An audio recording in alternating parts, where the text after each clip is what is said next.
2025년 11월 28일 새벽 3시 17분 독도 동쪽 12해리 해상에서 총성이 울려 퍼졌습니다. 고요하던 동해바다가 순식간에 비명과 함성으로 뒤덮였죠.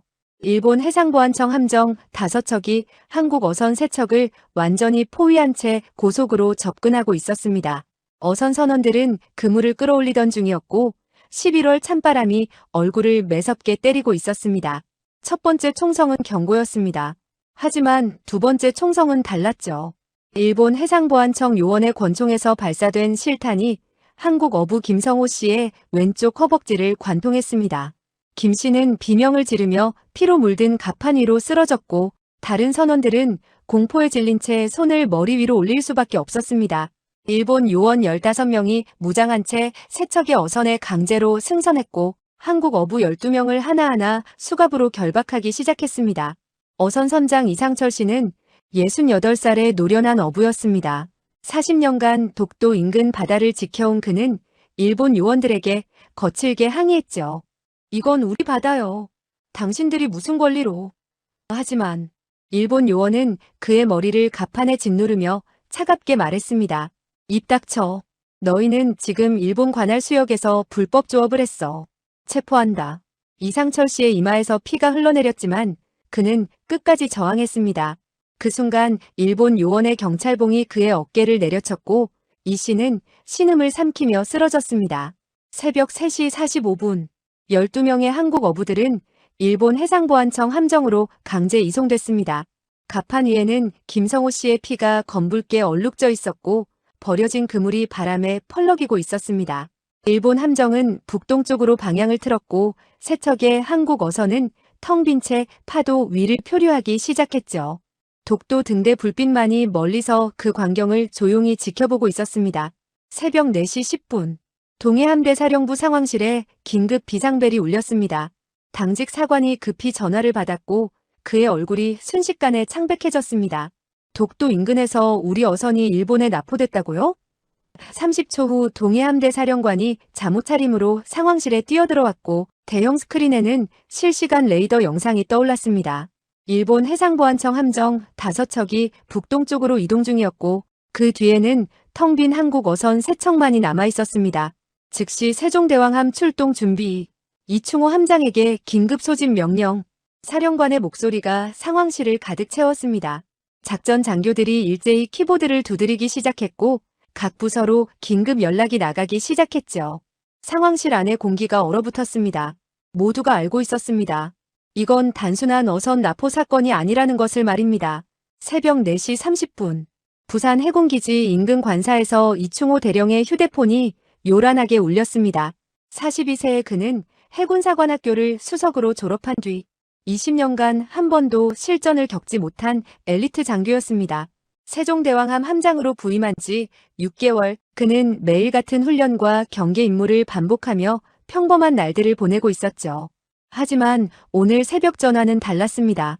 함장님, 즉시 출동하십시오. 독도 인근에서 우리 어선 3척이 일본에 납포됐습니다. 어부 12명 연행, 1명 총상입니다. 작전 참모의 목소리가 떨리고 있었습니다. 이충호는 침대에서 벌떡 일어나며 재킷을 집어들었습니다. 알겠습니다. 10분 안에 도착하겠습니다. 전화를 끊는 순간 그의 손이 미세하게 떨렸습니다. 20년 군 생활에서 처음 맞이하는 실전 상황이었기 때문입니다. 차를 몰고 기지로 향하는 동안 이충호의 머릿속은 복잡하게 돌아갔습니다. 어선 납포라니. 일본이 감히 우리 어선을 무력으로 납포했다고? 그것도 독도 인근에서? 이건 명백한 도발이었고 자칫하면 무력 충돌로 이어질 수 있는 위험한 상황이었습니다. 그는 핸들을 꽉 쥐었습니다. 진정하라. 침착하게 대응해야 한다. 하지만 그의 심장은 빠르게 뛰고 있었습니다. 새벽 4시 45분 세종대왕함 함교에 도착한 이충호는 즉시 작전 브리핑을 받기 시작했습니다. 김준영 중령이 태블릿을 들고 상황을 설명했습니다. 함장님, 납포된 어선은 3척입니다. 대풍호, 해신호, 명진호입니다. 선원은 총 12명이고 1명이 총상을 입었다는 첩보가 있습니다. 이충호는 고개를 끄덕이며 레이더 화면을 응시했습니다. 일본 함정들이 점점 멀어지고 있었죠. 납포된 선원 명단은 확보했습니까? 이충호가 물었습니다. 김준영이 서류를 넘기다가 잠시 멈췄습니다. 그의 얼굴이 굳어졌죠. 함장님, 명단 중에 김중령이 말을 잇지 못했습니다. 이충호가 서류를 빼앗듯 받아들었고 세 번째 이름을 보는 순간 그의 숨이 멎었습니다. 대풍호 선장 이상철, 68세. 그의 아버지였습니다. 이충호는 서류를 든 채 그 자리에 얼어붙었습니다. 함교 안의 모든 장교들이 그를 바라보고 있었지만 아무도 말을 걸지 못했습니다. 이충호의 손이 떨리기 시작했고 서류가 바닥으로 떨어졌습니다. 아버지, 그가 중얼거렸습니다. 김준영이 조심스럽게 그의 어깨에 손을 얹었지만 이충호는 반응하지 않았습니다. 그는 그저 레이더 화면 속 북동쪽으로 사라지는 5개의 붉은 점만을 응시하고 있었습니다. 이충호와 아버지 이상철의 관계는 평생 소원했습니다. 아버지는 아들이 해군에 입대하는 것을 극렬히 반대했습니다. 바다는 위험한 곳이야. 배를 타지 마라. 하지만 이충호는 아버지의 반대를 무릅쓰고 해군사관학교에 입학했고 그 이후로 부자는 거의 대화를 나누지 않았습니다. 명절에도 서먹했고 전화통화도 1년에 2~3번이 전부였습니다. 아버지는 평생 독도 인근에서 고기를 잡았고 아들은 독도를 지키는 군함의 함장이 됐지만 두 사람은 같은 바다에서 서로 다른 삶을 살았습니다. 그런데 지금 그 아버지가 일본에 납포되어 어디론가 끌려가고 있었습니다. 총상을 입은 선원이 있다는 보고도 있었죠. 혹시 아버지가? 이충호의 가슴이 쿵쿵 울렸습니다. 그는 천천히 고개를 들어 김준영을 바라봤습니다. 총상을 입은 선원이 누구입니까? 김중령이 다시 서류를 확인했습니다. 김성호 씨입니다. 허벅지 관통상이라고 합니다. 이충호는 안도의 한숨을 쉬었지만 동시에 죄책감이 밀려왔습니다. 동료 어부가 다쳤는데 안도하다니. 새벽 5시 정각, 청와대 국가안보실에서 긴급 전화가 걸려왔습니다. 동해함대 사령관이 직접 받았고 10분간의 통화 후 그는 이충호에게 지시를 내렸습니다. 이 대령, 즉시 출동하십시오. 하지만 명심하십시오. 발포는 절대 금지입니다. 이건 외교 문제로 풀어야 합니다. 이충호는 경례를 했습니다. 알겠습니다. 하지만 그의 눈빛은 흔들리고 있었습니다. 발포 금지라니. 아버지가 저 북쪽 어딘가에서 위험에 처해 있는데 총 한 방 쏠 수 없다는 말이었습니까? 세종대왕함이 부산항을 출항하기 시작했습니다. 11,000톤의 거대한 선체가 천천히 부두를 벗어나며 어둠 속으로 사라져갔습니다. 함교에 선 이충호는 동쪽 수평선을 바라봤습니다.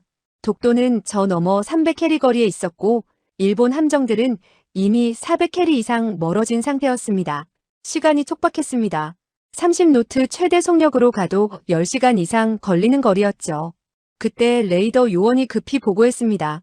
함장님, 독도 북방에서 새로운 신호 포착됐습니다. 대형 함정 5척입니다. 이충호가 레이더 화면으로 다가갔습니다. 5개의 큰 점이 독도를 향해 남하하고 있었습니다.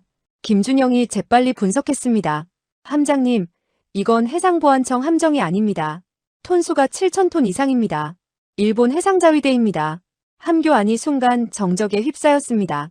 해상보안청이 아니라 해상자위대라니. 이건 단순한 단속이 아니었습니다. 계획된 군사작전이었던 겁니다. 이충호는 주먹을 쥐었습니다. 일본이 이렇게까지 나올 줄은 몰랐습니다. 아니, 어쩌면 예상했어야 했는지도 모르죠. 최근 몇 년간 독도를 둘러싼 긴장이 고조되고 있었으니까요. 하지만 실제로 어부들을 납포하고 군함까지 동원하다니. 이충호는 깊게 숨을 들이마셨습니다. 진정하라. 지금은 감정적으로 판단할 때가 아니다. 하지만 그의 머릿속에서는 아버지의 얼굴이 계속 떠올랐습니다. 마지막으로 아버지를 본 게 언제였던가? 반년 전 추석이었습니다. 그때도 두 사람은 거의 대화를 나누지 않았죠. 함교 밖으로 새벽 바다가 펼쳐져 있었습니다.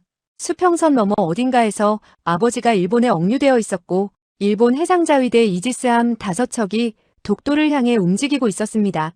세종대왕함은 홀로 그 바다를 가르며 전진하고 있었죠. 이충호는 함교 창문에 이마를 대고 중얼거렸습니다. 아버지, 조금만 기다리십시오. 제가 반드시 모시러 가겠습니다. 하지만 아무도 몰랐습니다. 이 순간 독도 바닷속 50m 깊이에서 20대의 작은 무인 잠수정이 조용히 움직이고 있다는 것을 3년 전부터 한국 해군이 극비리에 배치한 감시 시스템 해룡이 이미 가동되고 있었던 겁니다. 그리고 그 프로젝트의 총책임자가 바로 이충호 함장이었다는 것을. 일본은 전혀 모르고 있었습니다. 한국이 3년간 조용히 준비해온 보이지 않는 전쟁의 무기들을 말입니다. 세종대왕함의 엔진이 포효했습니다. 11,000톤의 거대한 선체가 파도를 가르며 독도를 향해 질주하기 시작했습니다. 이충호는 작전 지도를 펼쳤습니다. 독도까지 300캐리, 일본 이지스함까지는 400캐리. 남은 시간은 너무나 촉박했습니다. 하지만 그는 알고 있었습니다.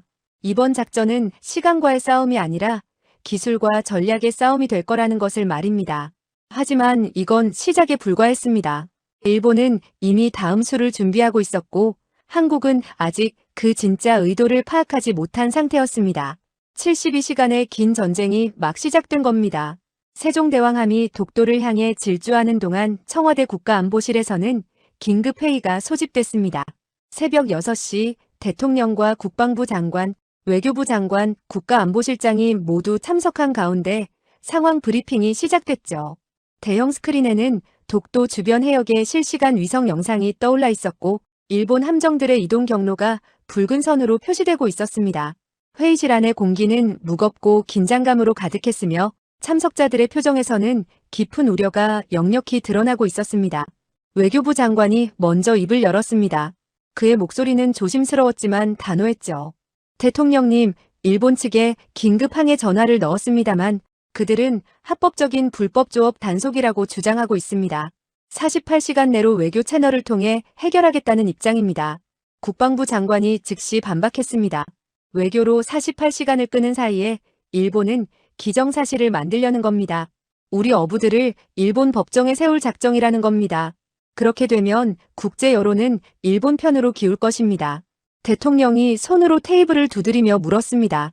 세종대왕함은 언제 독도에 도착합니까? 국가안보실장이 대답했습니다. 오전 11시쯤 도착 예정입니다. 하지만 문제는 일본 해상자위대 이지스함 5척이 이미 독도 북방 20해리 지점에 집결했다는 겁니다. 우리는 세종대왕함 1척과 구축함 2척뿐입니다.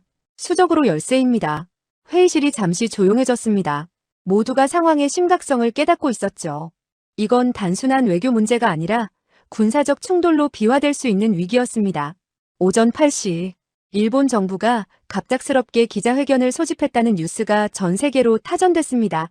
NHK를 비롯한 일본 주요 방송사들이 생중계를 시작했고 한국의 모든 뉴스 채널들도 긴급히 화면을 연결했죠. 일본 관방장관이 단상에 올라 차갑고 단호한 표정으로 발표를 시작했습니다. 오늘 새벽 우리 해상보안청은 일본 배타적 경제수역 내에서 불법 조업을 하던 한국 어선 3척을 적법하게 납포했습니다. 선원 12명을 체포했으며 현재 조사 중입니다. 그의 말투는 마치 이미 모든 것이 결정된 것처럼 확신에 차 있었습니다. 하지만 진짜 충격은 그 다음이었습니다.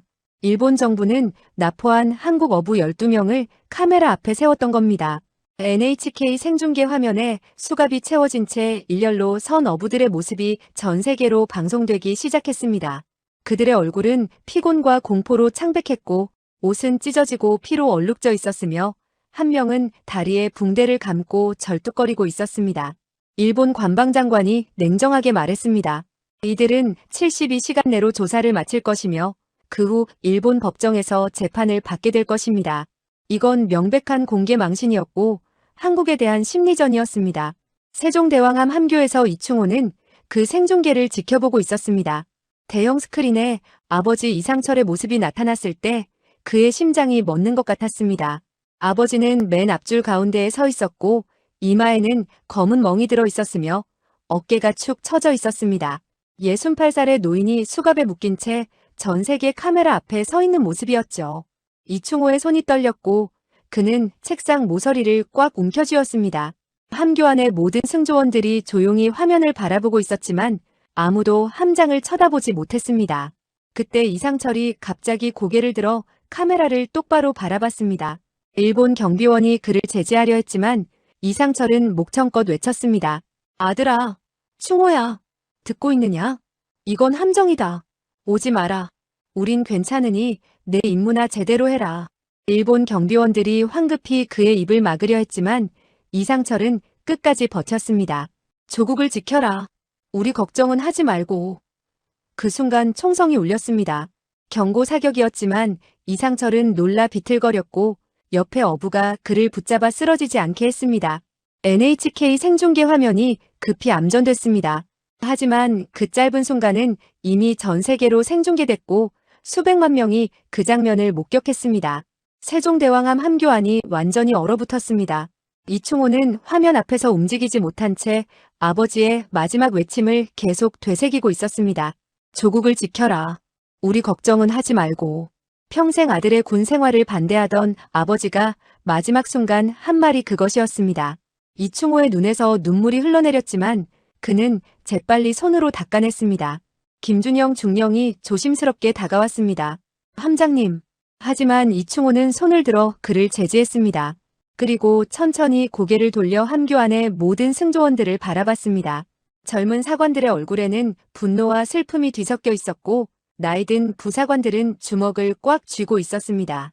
이충호는 깊게 숨을 들이마신 후 또박또박 말했습니다. 여러분, 지금 본 것은 일본의 심리전입니다. 우리를 감정적으로 만들어 실수하게 만들려는 겁니다. 하지만 우리는 그 함정에 빠지지 않을 것입니다. 이충호의 목소리가 점점 강해졌습니다. 우리는 냉정하게, 정확하게, 압도적으로 대응할 것입니다.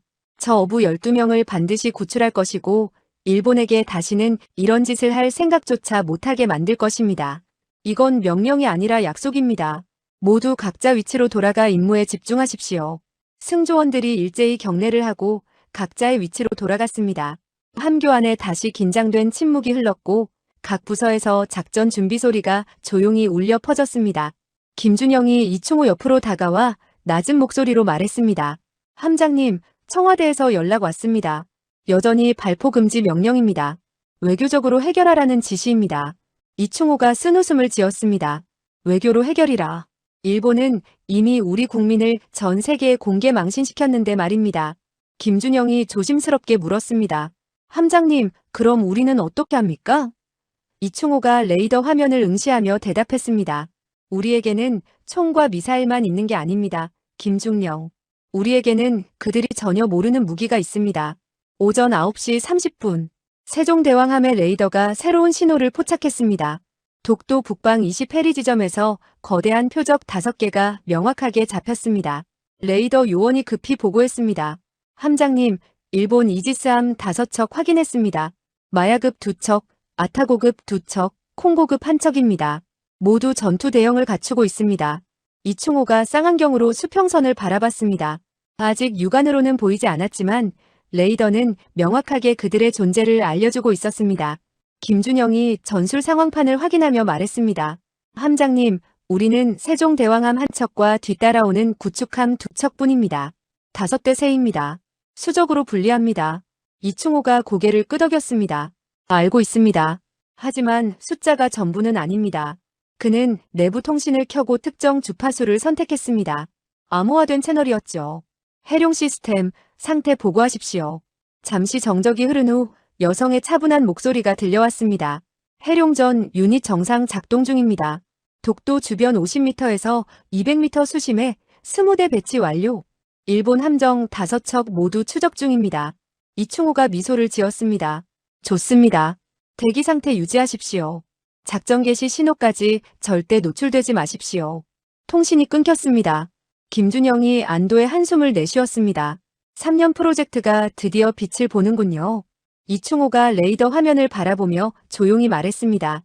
일본은 자신들이 5척이고 우리가 3척이라고 생각합니다. 하지만 진짜 숫자는 23대 5입니다. 그들은 아직 모르고 있습니다.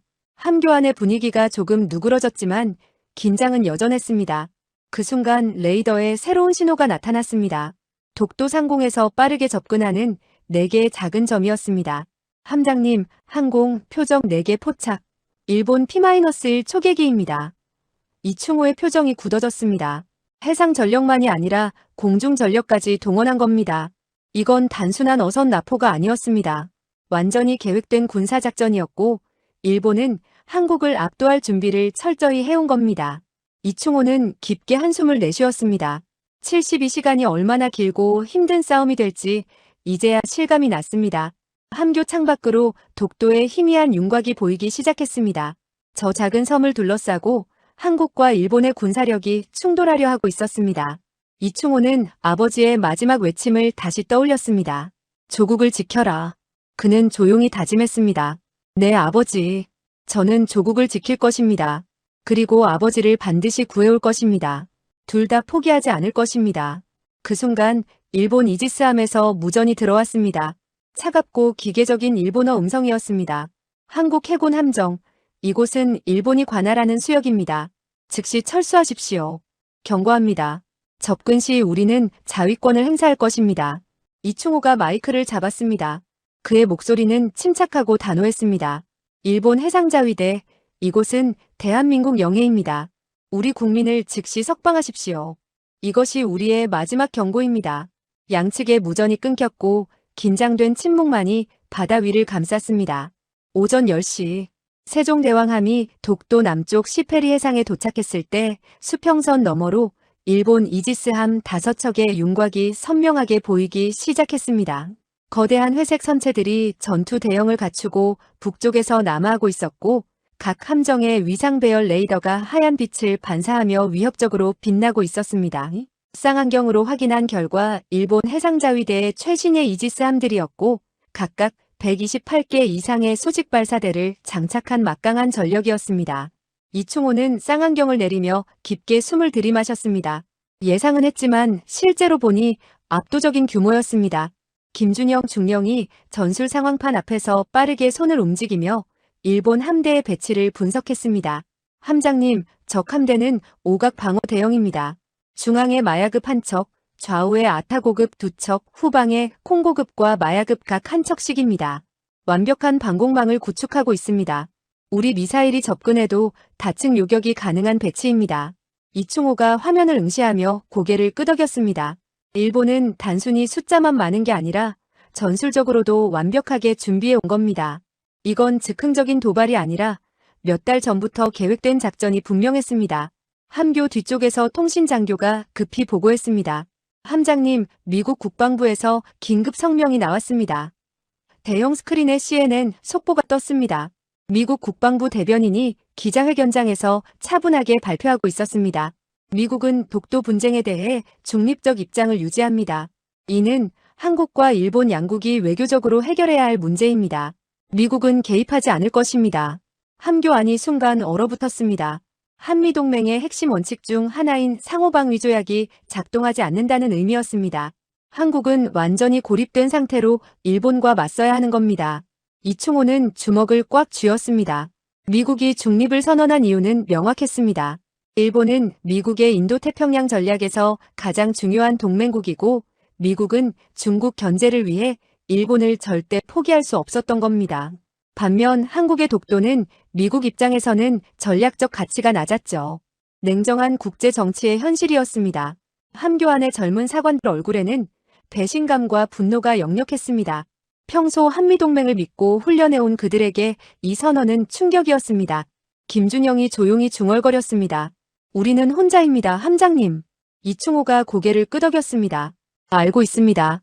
그때 청와대 국가안보실에서 긴급 전화가 걸려왔습니다. 이충호가 암호화된 전용선을 받았습니다. 국가안보실장의 목소리는 긴장되어 있었지만 단호했습니다.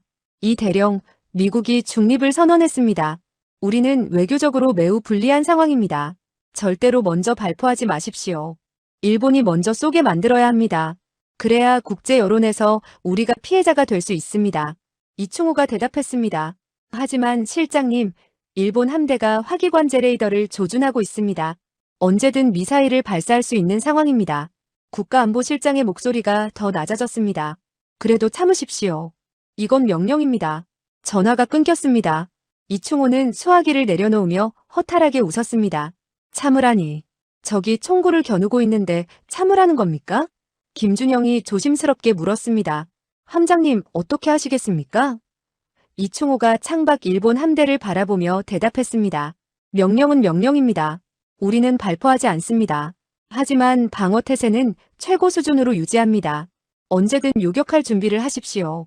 김준영이 고개를 끄덕이고 각 부서에 지시를 내렸습니다. 세종대왕함의 모든 방공 시스템이 활성화됐고 SM-2 미사일들이 수직 발사대 안에서 발사 준비 완료 상태로 대기했습니다. 오전 10시 30분. 일본 함대의 움직임이 변했습니다. 5척의 이지스함이 천천히 남하하며 독도를 향해 접근하기 시작한 겁니다. 레이더 요원이 긴장된 목소리로 보고했습니다. 함장님, 적 함대 시속 12노트로 접근 중입니다. 현재 거리 18해리, 17해리 계속 접근하고 있습니다. 이충호가 명령했습니다. 우리도 전진합니다. 속도 10노트, 독도 방향으로 진로 유지하십시오. 세종대왕함이 천천히 전진하기 시작했고 뒤따르던 구축함 2척도 전투 대형을 갖추며 따라왔습니다. 양측 함대가 서로를 향해 다가가고 있었습니다. 충돌 코스였습니다. 김준영이 전술 지도를 확인하며 급히 보고했습니다. 함장님, 이 속도로 가면 40분 후 양측이 10해리 이내로 접근합니다. 한포 사거리 아닙니다. 이충호는 알고 있었습니다. 10해리는 현대해전에서 극도로 위험한 거리였습니다. 한포는 물론이고 대한미사일도 즉시 발사 가능한 거리였죠. 어느 한쪽이라도 긴장하거나 오판하면 바로 교전이 시작될 수 있는 임계점이었습니다. 하지만 이충호는 물러설 수 없었습니다. 뒤에는 독도가 있었고 북쪽 어딘가에는 아버지가 억류되어 있었으니까요. 그 순간 레이더실에서 비상벨이 울렸습니다.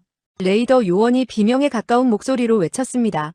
함장님, SPG-62 화기관제 레이더 탐지. 일본 함대 전체가 우리를 조준하고 있습니다. 이충호의 심장이 쿵쾅거렸습니다. 화기관제 레이더 조준은 미사일 발사 직전 단계였습니다. 일본은 지금 방아쇠에 손가락을 올려놓은 상태였던 겁니다. 함교 안의 모든 장교들이 긴장한 표정으로 함장을 바라봤습니다.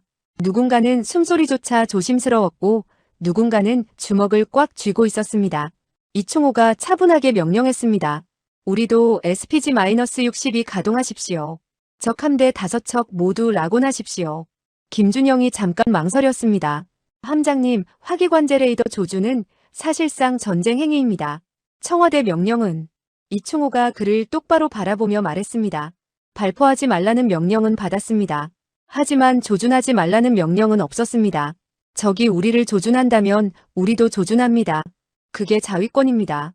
김준영이 고개를 끄덕이고 레이더 통제실에 지시했습니다. 세종대왕함의 스파이1D 레이더가 특정 모드로 전환됐고 일본 이지스함 5척을 동시에 추적하기 시작했습니다. 일본 함대에서도 그 신호를 즉시 포착했을 겁니다. 한국 함대가 맞조준하고 있다는 사실을 말이죠. 이제 양측 모두 방아쇠에 손가락을 올린 상태였습니다. 누가 먼저 쏘느냐의 문제만 남았습니다. 18해리 떨어진 거리에서 두 나라의 최정예 전력이 서로를 겨누고 있었고 한 발의 실수가 전면전으로 이어질 수 있는 극한의 긴장 상태였습니다. 함교 안은 숨소리조차 들릴 정도로 조용했고 시계의 초침 소리만이 째각째각 울려 퍼지고 있었습니다. 이충호는 레이더 화면을 응시하며 생각했습니다. 일본은 왜 이렇게까지 밀어붙이는 걸까? 단순히 어선 납포로 끝날 일을 왜 이지스함 5척까지 동원하며 전쟁 직전까지 몰고 가는 걸까? 뭔가 더 큰 그림이 있는 게 분명했습니다. 독도 자체가 목표가 아니라 다른 무언가를 노리고 있는 게 아닐까요? 하지만 지금은 그런 것을 생각할 여유가 없었습니다. 눈앞의 위기를 넘기는 것이 우선이었습니다. 오전 11시, 양측 함대의 거리가 15해리로 좁혀졌습니다. 이제 육안으로도 일본 이지스함의 세부 구조가 보이기 시작했습니다. 거대한 선체, 수직 발사대의 해치들, 함교 위의 위상 배열 레이더가 모두 선명하게 보였습니다. 독도는 양측 함대 사이 정중앙에 위치해 있었고 작은 섬은 마치 두 거인 사이에 낀 조약돌처럼 보였습니다. 하지만 그 조약돌을 지키기 위해 수천 명의 장병들이 목숨을 걸고 대치하고 있었습니다. 일본 함대에서 무전이 들어왔습니다. 이번에는 영어였습니다. 국제사회를 의식한 겁니다. 한국 해군 함정, 귀함은 분쟁 수역에 있습니다. 즉시 철수하십시오. 그렇지 않으면 우리는 방어 조치를 취할 것입니다. 이충호가 마이크를 잡았습니다. 그도 영어로 대답했습니다. 일본 함대, 독도는 대한민국 영토입니다. 우리 국민들을 즉시 석방하십시오. 이것이 마지막 경고입니다. 짧고 단호한 교신이었습니다. 양측 모두 한치도 물러서지 않겠다는 의지를 분명히 했습니다. 김준영이 조용히 말했습니다. 함장님, 우리 뒤에 구축함 2척이 도착했습니다. 이제 3대5입니다. 여전히 열세지만 전혀 승산이 없는 건 아닙니다. 이충호가 미소를 지었습니다. 김중령, 숫자는 중요하지 않습니다. 우리에게는 그들이 모르는 카드가 있습니다. 그는 암호화 통신을 다시 켰습니다. 해룡 시스템, 일본 함대 움직임 실시간 보고하십시오. 여성 목소리가 즉시 대답했습니다. 일본 마야급 1번함, 수중 음파 탐지 가동 중. 아타고급 2번함, 헬기 이륙 준비 중. 콩고급, VLS 해치 개방 확인. 모든 움직임 추적 중입니다. 이충호는 안도의 한숨을 내쉬었습니다. 일본은 자신들이 완전히 감시당하고 있다는 사실을 전혀 모르고 있었습니다. 수중 50m에서 200m 사이에 배치된 20대의 무인 잠수정 해룡이 일본 함대의 모든 움직임을 실시간으로 추적하고 있었던 겁니다. 프로펠러 회전수, 엔진 진동 패턴, 심지어 함내 통신 신호까지 모두 포착하고 있었습니다. 일본은 눈을 뜨고 있다고 생각했지만 실제로는 한국만이 완전히 보고 있었던 겁니다. 하지만 이충호는 그 카드를 아직 공개할 수 없었습니다. 너무 이르게 공개하면 일본이 대응책을 마련할 시간을 줄 수 있었습니다. 결정적인 순간까지 숨겨야 했죠. 그는 김준영에게 조용히 말했습니다. 해룡 시스템은 절대 비밀입니다. 어떤 상황에서도 노출되어서는 안 됩니다. 김준영이 고개를 끄덕였습니다. 알겠습니다, 함장님. 두 사람만이 아는 비밀이었고 그 비밀이 이번 작전의 승패를 가를 열쇠였습니다. 독도 상공에서 일본 P-1 초계기 4대가 선회하고 있었습니다. 그들은 소노부이를 투하하며 수중을 감시하고 있었지만 해룡 잠수정들을 찾지 못했습니다. 해룡은 스텔스 설계의 초저소음 추진 시스템을 갖추고 있었고 AI가 능동적으로 음향 신호를 회피했습니다. 일본 초계기들은 빈 바다만 감시하고 있었던 겁니다. 이충호는 하늘을 올려다보며 속으로 중얼거렸습니다. 찾아봐라. 아무리 찾아도 못 찾을 테니까. 오전 11시 30분. 청와대에서 다시 전화가 걸려왔습니다. 이번에는 대통령 직통이었습니다. 이 대령 상황이 심각합니다. 국제사회가 모두 지켜보고 있습니다. 절대로 먼저 쏘지 마십시오. 알겠습니까? 이충호가 대답했습니다. 알겠습니다, 대통령님. 하지만 일본이 먼저 쏘면 저희도 대응할 것입니다. 대통령이 잠시 침묵했다가 말했습니다. 그건 당연합니다. 자위권은 보장합니다. 하지만 먼저는 절대 안 됩니다. 전화가 끊겼습니다. 이충호는 수화기를 내려놓으며 창밖을 바라봤습니다. 일본 함대가 점점 가까이 다가오고 있었습니다. 거리 13해리, 12해리, 계속 좁혀지고 있었습니다. 누가 먼저 멈추느냐의 치킨 게임이었습니다. 하지만 이충호는 알고 있었습니다. 이건 단순한 치킨 게임이 아니라 72시간 전쟁의 시작이라는 것을. 그리고 진짜 전쟁은 수면 위가 아니라 수면 아래에서 벌어질 거라는 것을 말입니다. 함교 뒤편에서 젊은 수병 한 명이 조용히 기도하고 있었습니다. 다른 승조원들도 각자의 방식으로 긴장을 사귀고 있었습니다. 누군가는 가족 사진을 꺼내보고 누군가는 눈을 감고 심호흡을 하고 있었습니다. 모두가 알고 있었습니다. 오늘 이곳에서 무슨 일이 벌어질지 아무도 모른다는 것을. 그리고 어쩌면 누군가는 이 바다에서 영원히 돌아가지 못할 수도 있다는 것을 말입니다. 그날 밤 자정, 독도 수중 50m 깊이에서 해룡 잠수정 3대가 이상한 신호를 포착했습니다. 수중 스쿠터 소리였습니다. 그것도 8대나 됐습니다. AI 분석 결과 일본 특수부대로 판명됐습니다. 그들은 독도 저반 시설을 향해 은밀히 접근하고 있었습니다. 해룡 통제실에서 즉시 세종대왕함에 긴급 보고가 들어왔습니다. 함장님, 일본 특수부대 수중 침투 확인. 독도로 접근 중입니다. 이충호의 눈빛이 차갑게 변했습니다. 수상에서는 대치하면서 수중으로는 기습하려는 겁니까? 이건 명백한 선제 공격이었습니다. 그는 즉시 명령했습니다. UDT 긴급 출동. 박민수 중령, 즉시 독도로 출발하십시오. 함교 아래 UDT 대기실에서 박민수 중령과 대원 6명이 잠수 장비를 챙기며 뛰어나왔습니다. 보이지 않는 전쟁의 막이 오른 겁니다. 해시태그 자정 20분. 박민수 중령과 UDT 대원 6명이 세종대왕함 후미 갑판에서 고속 고무보트에 올라탔습니다. 칠흑같이 어두운 밤바다였고 파도가 거칠게 배를 흔들고 있었습니다. 박민수는 38세의 베테랑 UDT 대원이었지만 이마에는 식은땀이 맺혀 있었습니다. 2010년 천안함 침몰 사건 당시 그는 구조작전에 참여했었고 수중에서 전우들의 시신을 수습하며 깊은 트라우마를 얻었습니다. 그 이후로 밤 수중 작전만 나가면 악몽이 되살아났고 심호흡을 해도 가슴이 답답했습니다. 하지만 오늘은 달랐습니다. 조국의 땅을 지켜야 한다는 사명감이 두려움보다 컸습니다. 고무보트가 독도를 향해 질주하기 시작했습니다.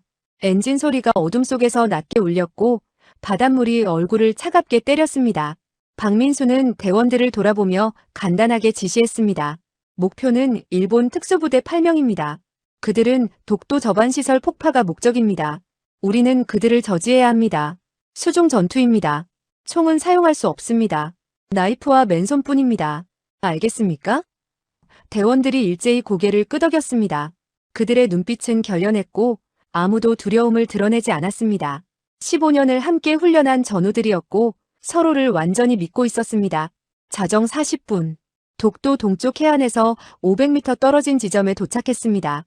박민수가 손을 들어 신호를 보냈고 대원들이 하나둘씩 바다로 뛰어들었습니다. 차가운 동에 바닷물이 잠수복 안으로 스며들었지만 대원들은 아무 소리도 내지 않았습니다. 수중 라이트도 켜지 않았습니다. 완전한 암흑 속에서 움직여야 했습니다. 적에게 위치를 들키는 순간 작전은 실패하니까요. 박민수는 깊게 숨을 들이마시고 산소호흡기를 물었습니다. 그리고 천천히 수면 아래로 잠수하기 시작했습니다. 어둠이 그를 집어삼켰습니다. 수심 50m. 박민수의 귀에 희미한 진동음이 들렸습니다. 수중 스쿠터 소리였습니다. 해룡 잠수정이 보낸 좌표가 정확했습니다.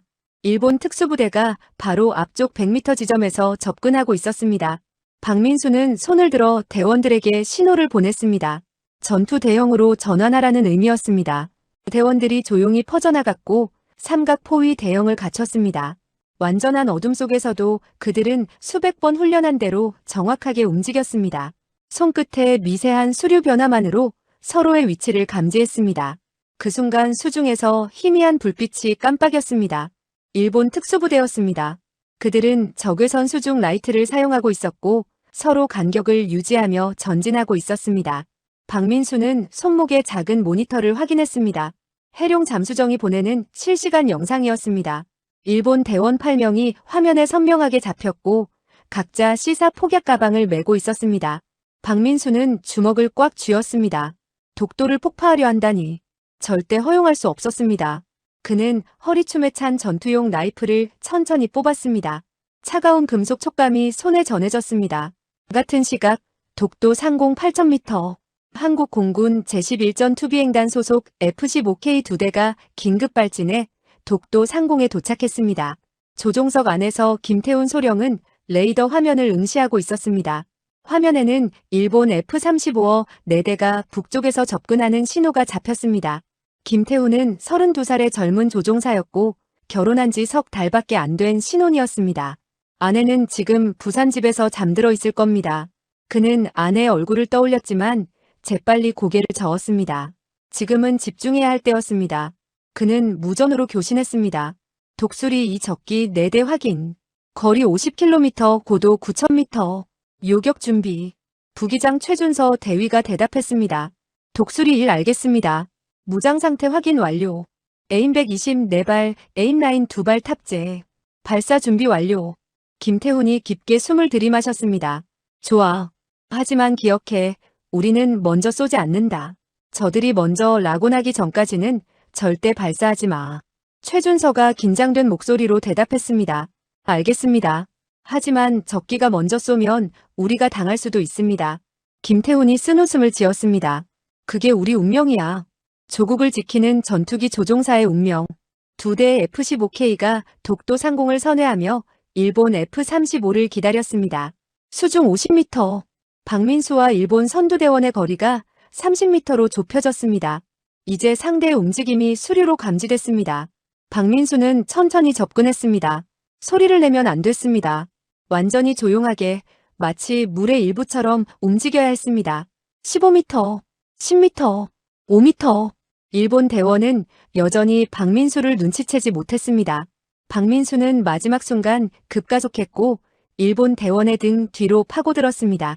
그의 왼팔이 일본 대원의 목을 감았고 오른손의 나이프가 산소 호스를 정확히 절단했습니다. 공기방울이 폭발적으로 터져나왔습니다. 일본 대원이 격렬하게 저항했습니다. 팔꿈치가 박민수의 옆구리를 강하게 쳤고 박민수는 순간 숨이 막혔습니다. 하지만 그는 팔에 힘을 늦추지 않았습니다. 일본 대원의 움직임이 점점 약해졌고 10초 후 완전히 멈췄습니다. 박민수는 그를 놓아주고 재빨리 다음 목표로 이동했습니다. 첫 번째 제압 성공이었습니다. 하지만 이제 일본 특수부대 전체가 기습을 눈치챘습니다. 어둠 속에서 격렬한 수중 격투가 시작됐습니다. 상공 8,000m.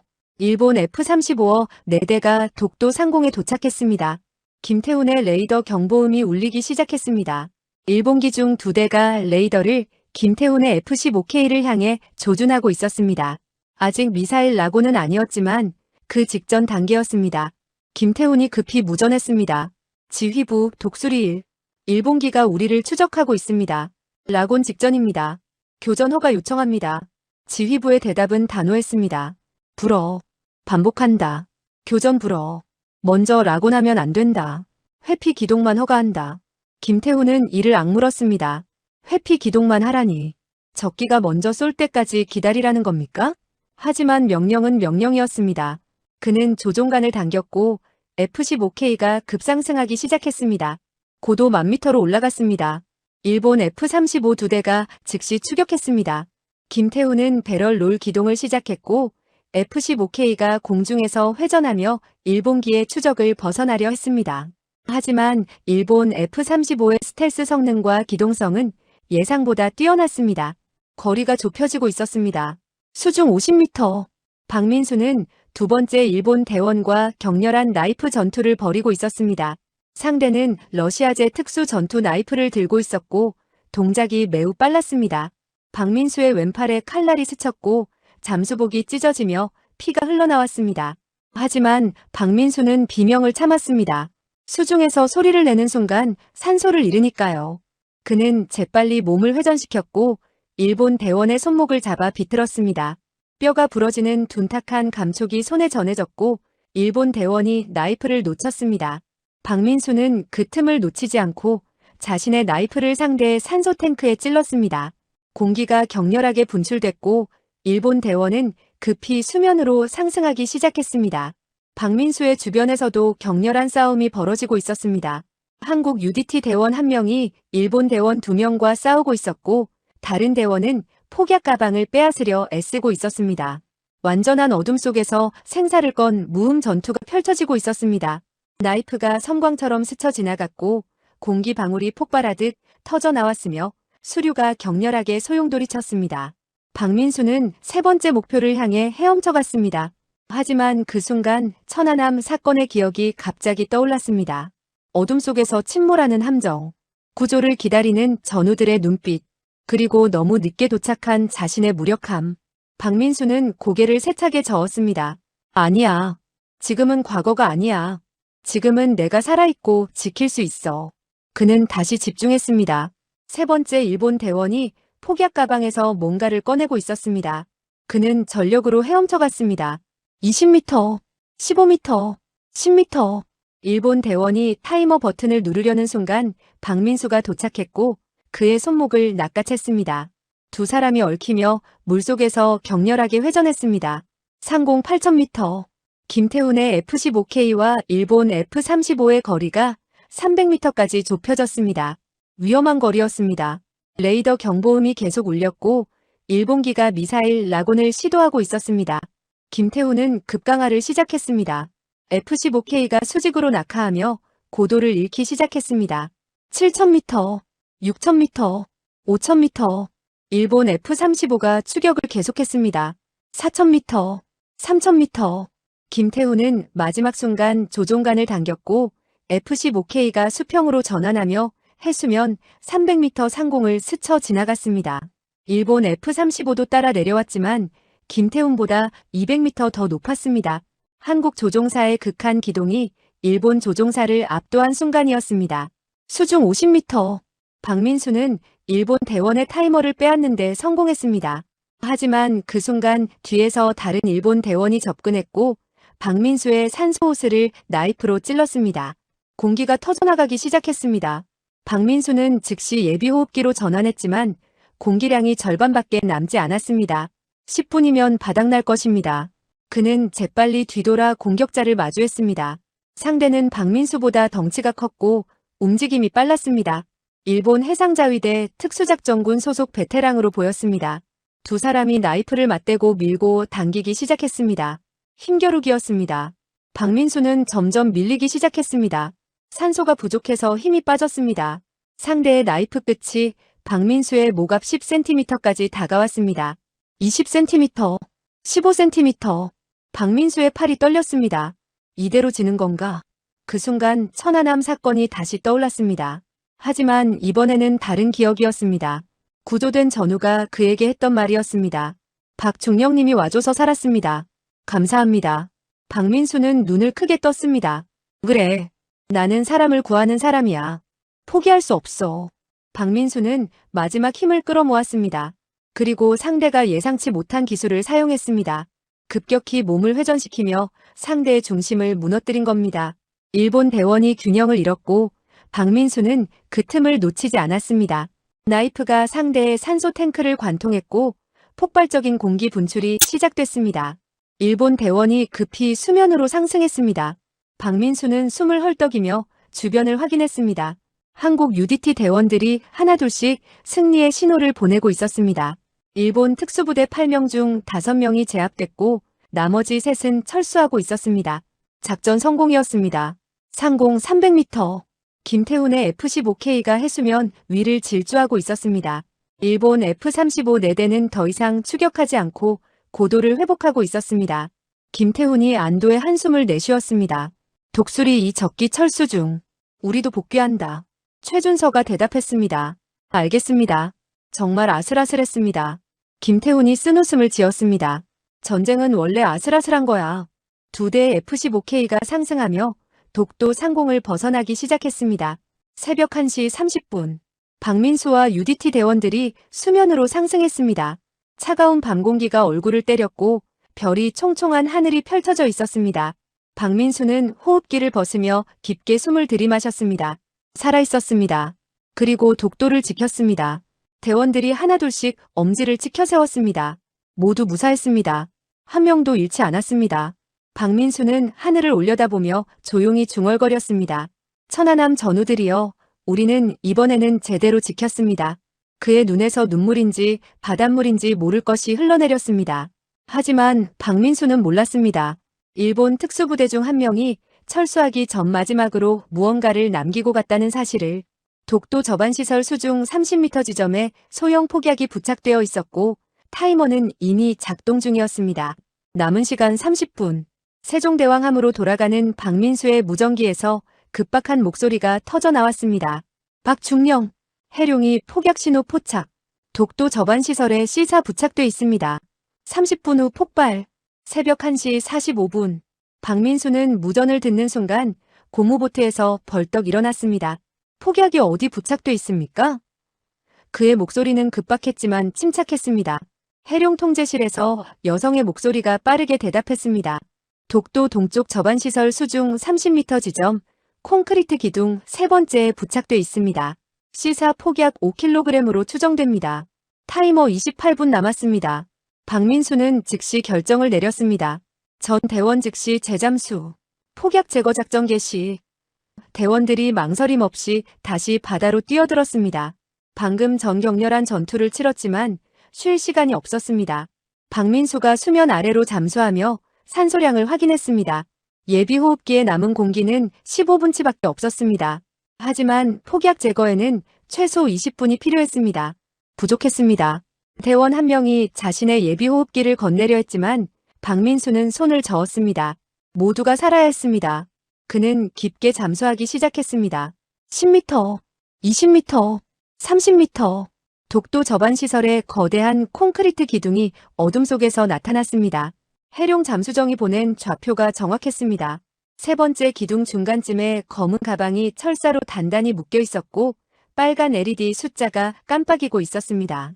26분 45초. 박민수는 허리춤에서 작은 공구 키트를 꺼냈습니다. 손전등을 최소 밝기로 켜고 폭약 가방을 자세히 살펴봤습니다. 타이머는 디지털 방식이었고 6개의 전선이 복잡하게 얽혀 있었습니다. 빨강, 파랑, 노랑, 초록, 검정, 흰색이었습니다. 박민수는 폭발물 처리 훈련을 받았지만 이 방식은 처음 봤습니다. 일본 특수부대가 사용하는 최신 기폭 장치였습니다. 잘못 건드리면 즉시 폭발할 수도 있었습니다. 그는 깊게 숨을 들이마셨습니다. 진정하라. 천천히 정확하게. 손이 떨리기 시작했지만 그는 의지로 억눌렀습니다. 같은 시각 새벽 1시 50분. 세종대왕함 레이더실에서 경보음이 울렸습니다. 레이더 요원이 비명을 질렀습니다. 함장님, 미사일 발사 신호 포착. 일본 마야급 1번 함에서 SM-2 미사일 수직 발사됐습니다. 두 발입니다. 이충호의 심장이 멎는 것 같았습니다. 일본이 먼저 쐈습니다. 전쟁이 시작된 겁니다. 그는 즉시 명령했습니다. 전승조원 충격 대비. CIWS 골키퍼 자동 요격 모드 전환. SM-2 요격 미사일 발사 준비. 함 교환이 순식간에 아비 교환이 됐습니다. 경보음이 울려 퍼졌고 승조원들이 각자의 위치로 뛰어갔으며 함 전체가 전투 태세로 돌입했습니다. 대형 스크린에 미사일 궤적이 표시됐습니다. 두 발의 SM-2 미사일이 마하 3의 속도로 세종대왕함을 향해 날아오고 있었습니다. 남은 시간 40초. 김준영이 급히 보고했습니다. 함장님, 미사일 어는 고고도 궤적, 미사일 비는 해수면 스키밍 궤적입니다. 이중 공격입니다. 이충호는 즉시 판단했습니다. SM-2 요격 미사일로 고고도 표적 요격, CIWS로 적어도 표적 요격. 명령이 떨어지자마자 세종대왕함의 수직 발사대에서 SM-2 요격 미사일이 화염을 뿜으며 솟아올랐습니다. 백색 연기 기둥이 밤하늘을 가르며 상승했고 미사일은 순식간에 고도 5,000m로 올라갔습니다. 남은 시간 20초. 레이더실 최현우 상사가 모니터 앞에서 땀을 흘리며 요격 미사일을 유도하고 있었습니다. 29살의 그는 결혼한 지 석 달밖에 안 된 신혼이었고 아내는 지금 부산 아파트에서 잠들어 있을 겁니다. 하지만 그는 그런 생각을 할 여유가 없었습니다. 손가락이 키보드 위를 빠르게 움직였고 요격 미사일의 궤적이 실시간으로 수정됐습니다. 표적 A라곤 완료. 요격까지 10초. 최현우의 목소리가 떨렸지만 정확했습니다. 9, 8, 7, 6, 5, 4, 3, 2, 1. 충돌.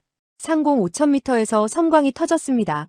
한국 SM-2 요격 미사일이 일본 SM-2 공격 미사일을 정확히 명중시킨 겁니다. 거대한 불꽃이 하늘을 밝혔고 파편들이 사방으로 흩어졌습니다. 함교 안에서 환호성이 터져나왔습니다. 요격 성공.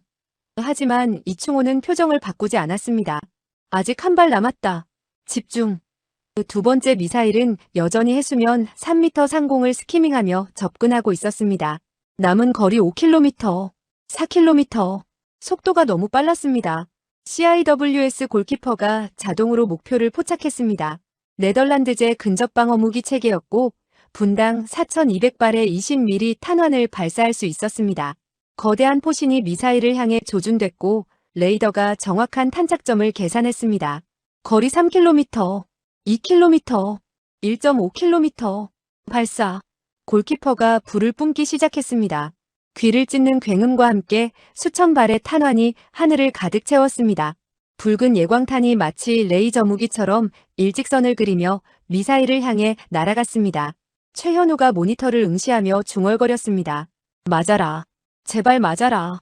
그의 손은 떨리고 있었고 이마에서는 땀이 주르륵 흘러내리고 있었습니다.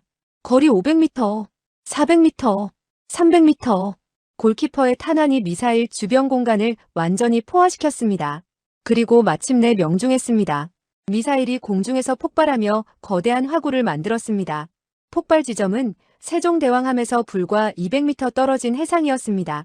충격파가 함정을 강하게 흔들었고 유리창이 울렸으며 일부 승조원들이 바닥에 넘어졌습니다. 하지만 폭발의 파편이 세종대왕함을 향해 날아왔습니다.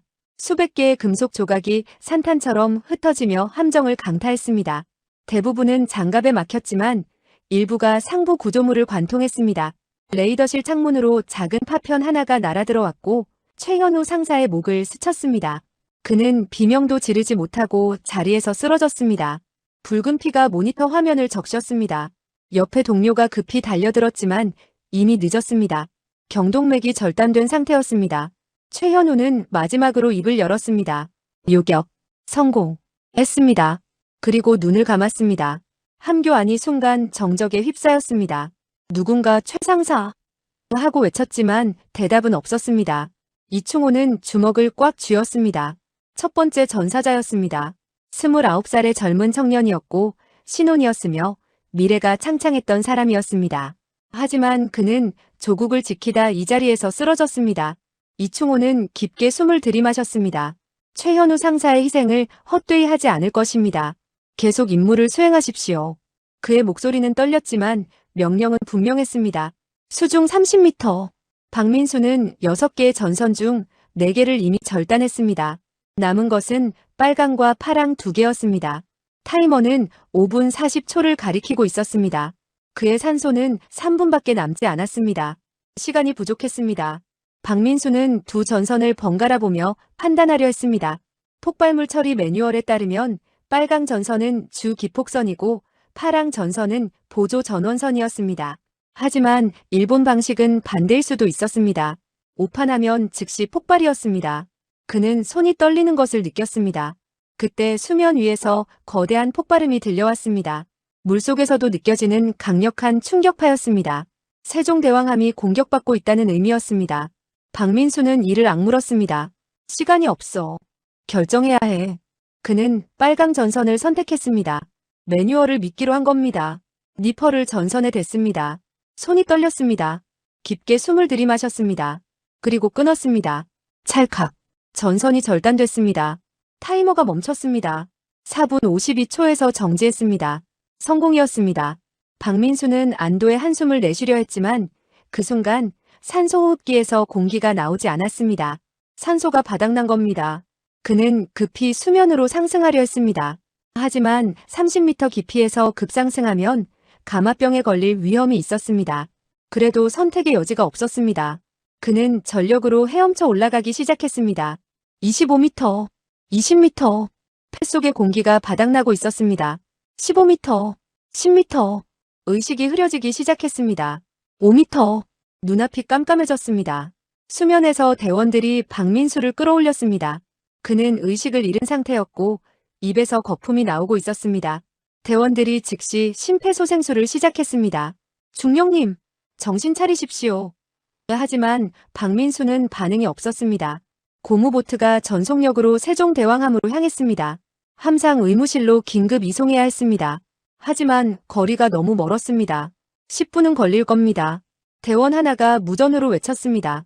세종대왕함 긴급 의료 지원 요청. 박민수 중령 의식 불명. 세종대왕함 함교에서 이충호는 그 무전을 들었습니다. 최현우 상사에 이어 박민수 중령까지 2명의 희생이 연이어 벌어지고 있었습니다. 그는 눈을 감았습니다. 하지만 지금은 슬퍼할 시간이 없었습니다. 김준영이 급히 보고했습니다. 함장님, 일본 함대가 다시 움직이고 있습니다. 전 함정이 남아 중입니다. 우리를 포위하려는 것 같습니다. 이충호가 눈을 떴습니다. 그의 눈빛은 차갑게 변해 있었습니다. 좋습니다. 이제 우리 차례입니다. 김중령 해신 시스템 가동 준비하십시오. 김준영이 놀란 표정으로 물었습니다. 함장님, 해신 시스템은 아직 실전 테스트가 완료되지 않았습니다. 부작용이 있을 수 있습니다. 이충호가 단호하게 말했습니다. 지금이 바로 실전입니다. 최현우 상사와 박민수 중령의 희생을 헛되게 만들 수는 없습니다. 가동하십시오. 김준영이 고개를 끄덕였습니다. 알겠습니다, 함장님. 그는 암호화된 콘솔 앞에 앉았고 12자리 비밀번호를 입력하기 시작했습니다. 세종대왕함에 숨겨진 무기가 깨어나려 하고 있었습니다. 새벽 2시 30분. 박민수를 태운 고무보트가 세종대왕함에 도착했습니다. 의무병들이 들것으로 그를 옮겼고 즉시 의무실로 이송됐습니다. 군의관이 심장 마사지를 계속했지만 박민수는 여전히 반응이 없었습니다. 심박수가 점점 약해지고 있었습니다. 군의관이 전기 충격기를 준비했습니다. 모두 떨어지십시오. 충격 갑니다. 박민수의 몸이 크게 튀어올랐습니다. 하지만 심장 박동은 돌아오지 않았습니다. 다시 충격. 두 번째 시도도 실패했습니다. 군의관이 세 번째 충격을 준비하려 할 때 박민수의 가슴이 미세하게 움직였습니다. 심장 모니터에서 삐, 삐, 삐 약한 신호가 나타나기 시작했습니다. 살아났습니다. 군의관이 안도의 한숨을 내쉬었습니다. 맥박 돌아왔습니다. 산소 마스크. 간호병이 급히 산소 마스크를 박민수의 얼굴에 씌웠습니다. 박민수의 얼굴에 약간의 혈색이 돌아오기 시작했습니다. 하지만 여전히 의식은 없었습니다. 뇌에 산소가 부족해서 얼마나 심각한 손상을 입었는지 알 수 없었습니다. 군의관이 조용히 중얼거렸습니다. 살아는 계시지만 깨어날지는 모르겠습니다. 함교에서 이충호는 의무실로부터 보고를 받았습니다. 박민수 중령 심장 박동 회복. 하지만 의식 없음. 중환자실 이송 필요. 이충호가 고개를 끄덕였습니다. 알겠습니다. 최선을 다해 주십시오. 그는 창밖을 바라봤습니다. 새벽 바다는 여전히 어두웠고 일본 이지스함 5척의 불빛이 수평선에서 빛나고 있었습니다. 최현우 상사는 전사했고 박민수 중령은 생사의 기로에 있었습니다. 하지만 전쟁은 끝나지 않았습니다. 오히려 지금부터 진짜 전쟁이 시작되는 겁니다. 김준영이 보고했습니다. 함장님, 해신 시스템 가동 준비 완료. 언제든 작동 가능합니다. 이충호가 레이더 화면을 바라보며 조용히 말했습니다. 좋습니다. 일본은 우리가 미사일 한 발 막았으니 약해졌다고 생각할 겁니다. 하지만 그들은 모릅니다. 우리가 3년간 준비해온 진짜 무기를 아직 보여주지 않았다는 것을요. 이제 그들에게 보여줄 시간입니다. 대한민국 해군의 진짜 실력을요. 동쪽 하늘이 조금씩 밝아오기 시작했습니다. 독도의 윤곽이 새벽빛 속에서 드러나고 있었습니다. 그 작은 섬을 지키기 위해 2명의 청년이 희생됐고 1명은 생사의 기로에 놓여 있었습니다. 하지만 그들의 희생은 헛되지 않을 겁니다.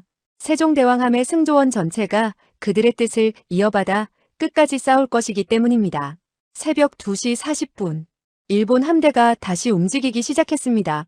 마야급 이지스함 1번함을 중심으로 5척이 오각 대형을 유지하며 세종대왕함을 향해 남하하고 있었습니다.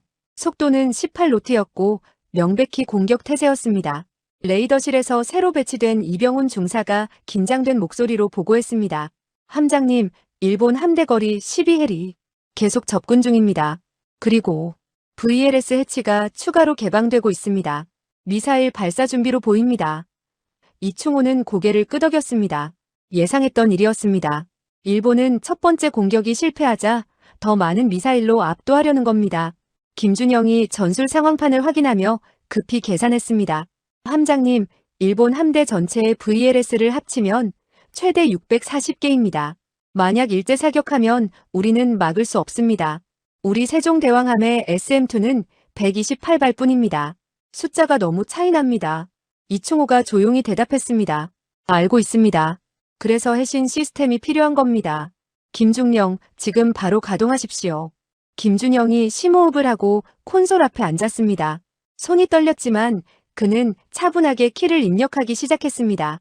12자리 비밀번호, 망막 인증, 음성 인증, 3중 보안이 해제됐습니다. 대형 스크린에 새로운 인터페이스가 나타났습니다. 해신 시스템 B3.2- 통합 전자전 네트워크 화면 중앙에는 한반도 주변 해역의 3차원 지도가 떠 있었고 수많은 점들이 실시간으로 깜빡이고 있었습니다. 파란색 점은 한국전력이었고 빨간색 점은 일본전력이었습니다. 그런데 특이한 것은 수중에 보라색 점 20개가 움직이고 있었다는 겁니다. 해룡 무인 잠수정이었습니다. 그리고 수면 위에도 초록색 점 20개가 독도 주변 30해리 반경에 분산 배치돼 있었습니다. 파도 무인 수상함이었습니다.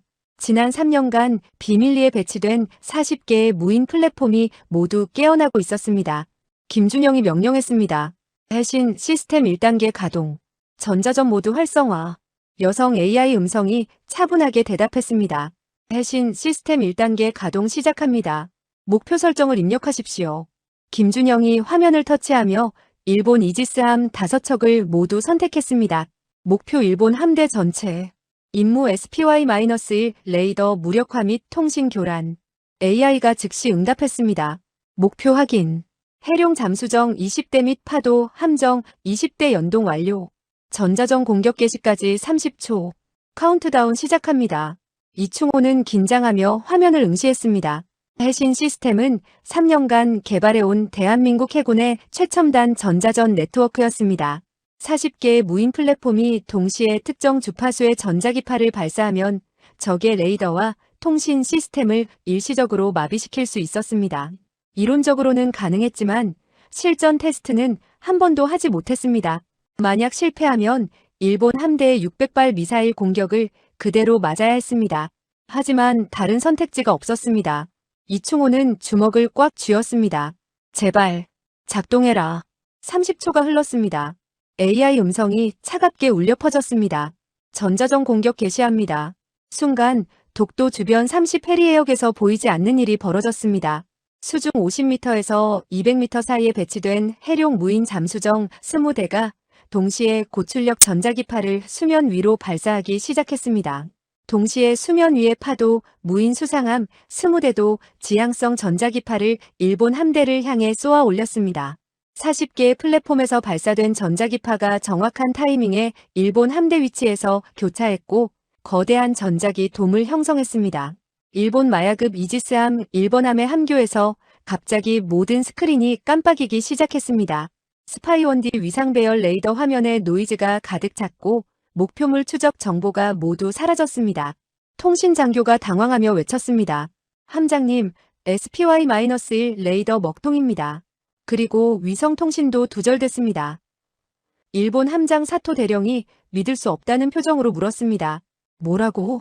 이지스 시스템이 다운됐다고? SPY-1은 세계에서 가장 신뢰할 수 있는 레이더였습니다. 동시에 여러 목표를 추적할 수 있었고 전자전 대응 능력도 뛰어났습니다. 그런데 그게 먹통이 됐다는 겁니까? 일본 함대 5척 모두 같은 상황이었습니다. SPY-1 레이더가 완전히 마비됐고 통신도 두절됐으며 화기관제 시스템도 작동하지 않았습니다. 이지스함이 순식간에 눈먼 거인이 된 겁니다. 640개의 VLS가 무용지물이었습니다. 레이더 없이는 목표를 조준할 수 없었고 통신 없이는 명령을 받을 수 없었으며 화기관제 없이는 미사일을 발사할 수 없었으니까요. 사토 대령이 급히 명령했습니다. 백업 시스템 가동, 수동 모드로 전환. 하지만 기술 장교가 고개를 저었습니다. 시도 중이지만 전자기 간섭이 너무 강력합니다. 모든 주파수가 교란되고 있습니다. 세종대왕함 함교에서 김준영이 보고했습니다. 함장님, 성공입니다. 일본 함대 전체에 SPY-1 레이더 신호가 사라졌습니다. 통신 신호도 감지되지 않습니다. 그들은 지금 완전히 고립된 상태입니다. 함교 안에서 환호성이 터져나왔습니다. 젊은 사관들이 서로 어깨를 두드렸고 일부는 눈물을 흘렸습니다. 최현우 상사의 희생이 헛되지 않았습니다. 박민수 중령의 고통도 헛되지 않았습니다. 한국은 보이지 않는 무기로 일본 함대를 완전히 무력화시킨 겁니다. 이충호는 잠시 눈을 감았습니다. 3년 전 이 프로젝트를 시작할 때를 떠올렸습니다. 청와대에서 극비 지시가 내려왔습니다. 일본과의 분쟁에 대비하라. 하지만 먼저 쏘지 말고 이길 수 있는 방법을 찾아라. 불가능해 보이는 명령이었습니다. 어떻게 먼저 쏘지 않고 이깁니까? 그때 김준영이 제안했습니다. 전자전입니다. 적의 눈과 귀를 먼저 멀게 하면 총 없이도 이길 수 있습니다. 그 제안이 해신 프로젝트로 발전했고 3년간 비밀리에 개발됐으며 오늘 처음으로 실전에 사용된 겁니다. 그리고 성공했습니다. 이충호가 눈을 뜨며 명령했습니다. 김중령 해신 시스템 2단계로 전환하십시오. 일본 함대에 메시지를 보내십시오. 김준영이 고개를 끄덕이고 키보드를 두드렸습니다. 해신 시스템이 일본 함대의 모든 통신 채널을 점거했고 강제로 메시지를 송출하기 시작했습니다. 일본 함교의 스피커에서 이충호의 목소리가 또렷하게 울려 퍼졌습니다. 영어였습니다. 일본 함대, 이쪽은 대한민국 해군 세종대왕함 함장 이충호 대령입니다. 귀 함대의 레이더와 통신 시스템은 현재 우리의 통제하에 있습니다. 귀 함대는 지금 눈도 보이지 않고 귀도 들리지 않는 상태입니다. 즉시 철수하십시오. 그렇지 않으면 우리는 추가 조치를 취할 것입니다. 사토 대령은 믿을 수 없다는 표정으로 스피커를 바라봤습니다. 한국이 자신들의 통신을 장악했다는 겁니까? 어떻게 그게 가능합니까? 그는 부하들을 돌아봤지만 모두 당황한 표정이었습니다. 아무도 대답을 할 수 없었습니다.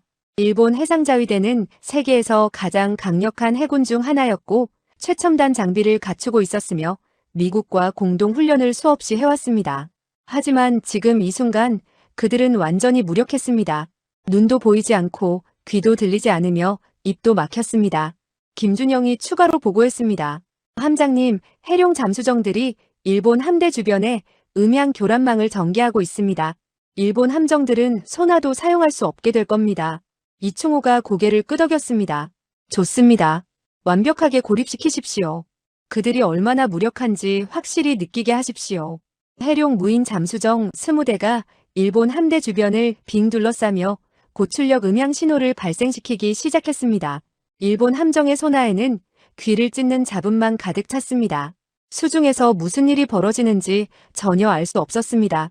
새벽 3시, 일본 마야급 일본함의 사토 대령은 어두운 함교에 홀로 서 있었습니다.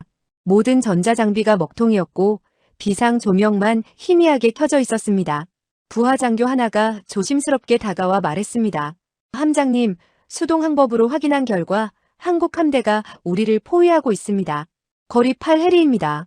그리고 수십 개의 미확인 선박이 우리 주변에서 움직이고 있습니다. 사토는 쌍안경으로 수평선을 바라봤습니다. 어둠 속에서 작은 불빛들이 움직이고 있었습니다. 파도 무인 수상함이었습니다.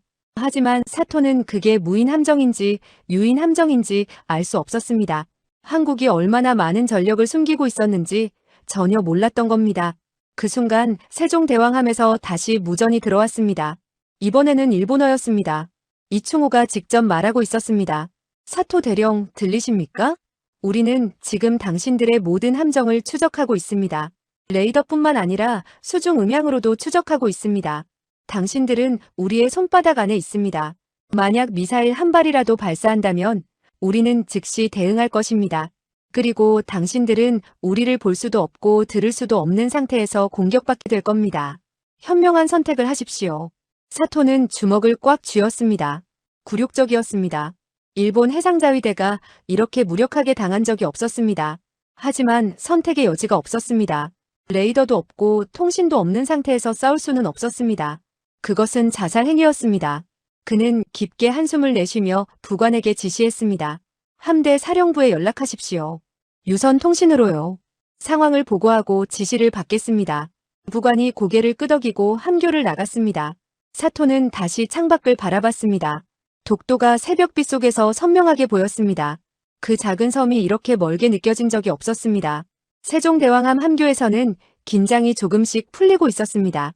일본 함대가 더 이상 움직이지 않고 있었고 공격 징후도 보이지 않았습니다. 김준영이 보고했습니다. 함장님, 일본 함대가 정지했습니다. 엔진 회전수가 감소하고 있습니다. 철수 준비로 보입니다. 이충호가 안도의 한숨을 내쉬었습니다. 좋습니다. 대신 시스템 전자전 강도를 20% 낮추십시오. 그들이 통신은 할 수 있게 해주십시오. 하지만 레이더는 계속 교란하십시오. 김준영이 명령을 입력했고 일본 함대의 통신이 부분적으로 복구됐습니다. 일본 함대 사령부와의 통신이 재개됐고 사토 대령은 상황을 보고했습니다. 도쿄의 반응은 충격이었습니다. 한국이 우리 이지스 시스템을 무력화시켰다고? 그게 가능한 일입니까? 사토가 단호하게 대답했습니다. 사실입니다. 우리는 지금 완전히 무방비 상태입니다. 즉각 철수를 건의합니다. 함대 사령부에서 긴 침묵이 흘렀습니다. 그리고 마침내 명령이 내려왔습니다. 철수하십시오. 하지만 이것으로 끝난 게 아닙니다. 우리는 반드시 대응할 것입니다. 새벽 3시 30분, 일본 이지스함 5척이 천천히 북쪽으로 선회하기 시작했습니다. 거대한 선체들이 무거운 몸을 돌리며 독도에서 멀어지고 있었습니다. 세종대왕함 함교에서 모든 승조원이 그 광경을 지켜봤습니다. 누군가 조용히 박수를 치기 시작했고 곧 함교 전체에 박수가 퍼졌습니다. 젊은 사관들이 서로를 껴안았고 일부는 눈물을 흘렸습니다. 그들은 이겼습니다. 한 발의 총도 쏘지 않고 5척의 이지스함을 물리친 겁니다. 하지만 이충호는 박수를 치지 않았습니다. 그는 의무실을 생각하고 있었습니다. 최현우 상사의 시신이 그곳에 안치되어 있었고 박민수 중령이 아직 의식을 회복하지 못한 채 누워 있었습니다. 승리했지만 대가가 있었습니다. 이충호는 창밖을 바라보며 조용히 중얼거렸습니다. 최 상사 박중령, 우리가 해냈습니다. 당신들의 희생이 헛되지 않았습니다. 그의 눈에서 눈물 한 방울이 흘러내렸습니다. 하지만 그는 재빨리 닦아냈습니다. 아직 끝나지 않았으니까요. 김준영이 조심스럽게 물었습니다. 함장님, 일본 함대가 철수하고 있습니다. 작전이 성공한 겁니까? 이충호가 고개를 저었습니다. 아닙니다. 일본은 반드시 다시 올 겁니다. 이번에는 전자전 대응 장비를 갖추고 올 겁니다. 우리는 시간을 벌었을 뿐입니다. 진짜 전쟁은 아직 시작되지 않았습니다. 김준영의 표정이 굳어졌습니다. 그럼 우리는 어떻게 해야 합니까? 이충호가 레이더 화면을 가리키며 대답했습니다. 우리는 독도를 완전히 요새화해야 합니다. 일본이 다시 왔을 때 절대 뚫을 수 없는 방어선을 만들어야 합니다. 새벽 4시, 동쪽 하늘이 붉게 물들기 시작했습니다. 일본 함대는 수평선 너머로 사라졌고 독도 주변 해역에는 다시 고요가 찾아왔습니다.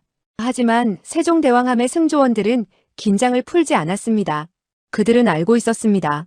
이것은 첫 번째 라운드일 뿐이라는 것을, 더 큰 싸움이 기다리고 있다는 것을. 하지만 그들은 두렵지 않았습니다. 해신 시스템이 작동한다는 것을 증명했고 한국 해군의 실력을 세계에 보여줬으니까요. 의무실에서 박민수가 희미하게 눈을 떴습니다. 천장에 하얀 조명이 눈부셨습니다. 군의관이 급히 달려왔습니다. 중령님, 의식이 돌아오셨습니까? 박민수는 목이 쉰 목소리로 물었습니다. 독도는 지켰습니까? 군의관이 눈물을 글썽이며 대답했습니다. 예, 중령님. 우리가 이겼습니다. 일본 함대가 철수했습니다. 박민수가 희미하게 미소 지었습니다. 다행입니다. 그리고 다시 눈을 감았습니다. 하지만 이번에는 평화로운 잠이었습니다. 함교에서 이충호는 청와대로 전화를 걸었습니다. 대통령이 직접 받았습니다. 이 대령 상황을 보고하십시오. 이충호가 차분하게 대답했습니다. 카카, 일본 함대가 철수했습니다. 독도는 안전합니다. 하지만 최현우 상사가 전사했고 박민수 중령이 중상입니다.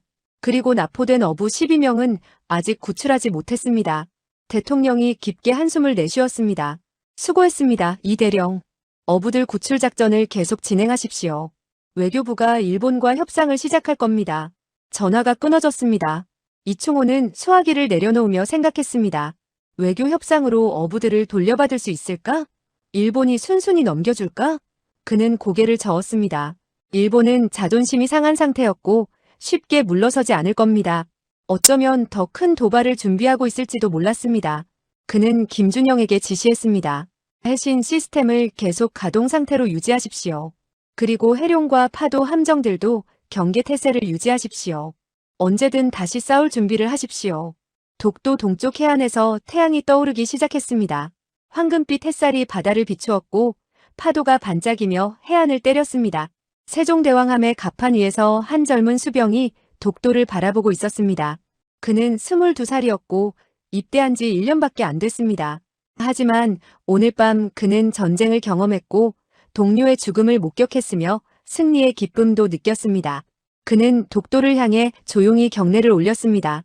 우리가 지킬게요. 끝까지 지킬게요. 그의 목소리는 바람에 실려 독도를 향해 날아갔습니다.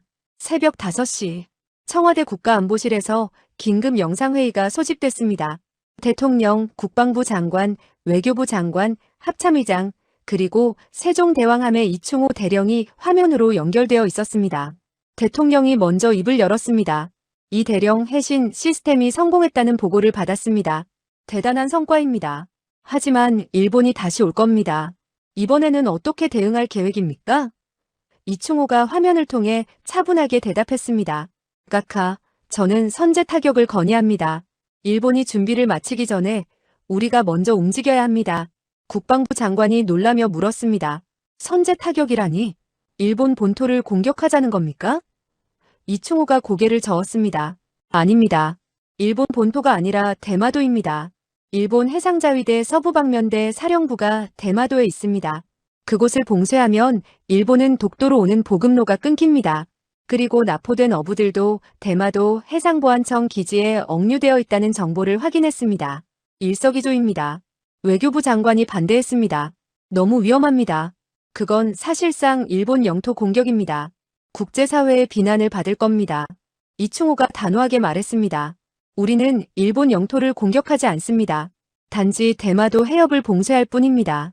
국제법상 해상 봉쇄는 전쟁 행위가 아닙니다. 그리고 우리에게는 파도 무인 수상함 20척이 있습니다. 사람이 직접 가지 않아도 됩니다. 합참의장이 지도를 펼치며 설명했습니다. 대마도 해협은 폭이 약 50km입니다. 무인 함정 20척으로 봉쇄 가능합니다. 하지만 일본이 반발할 겁니다.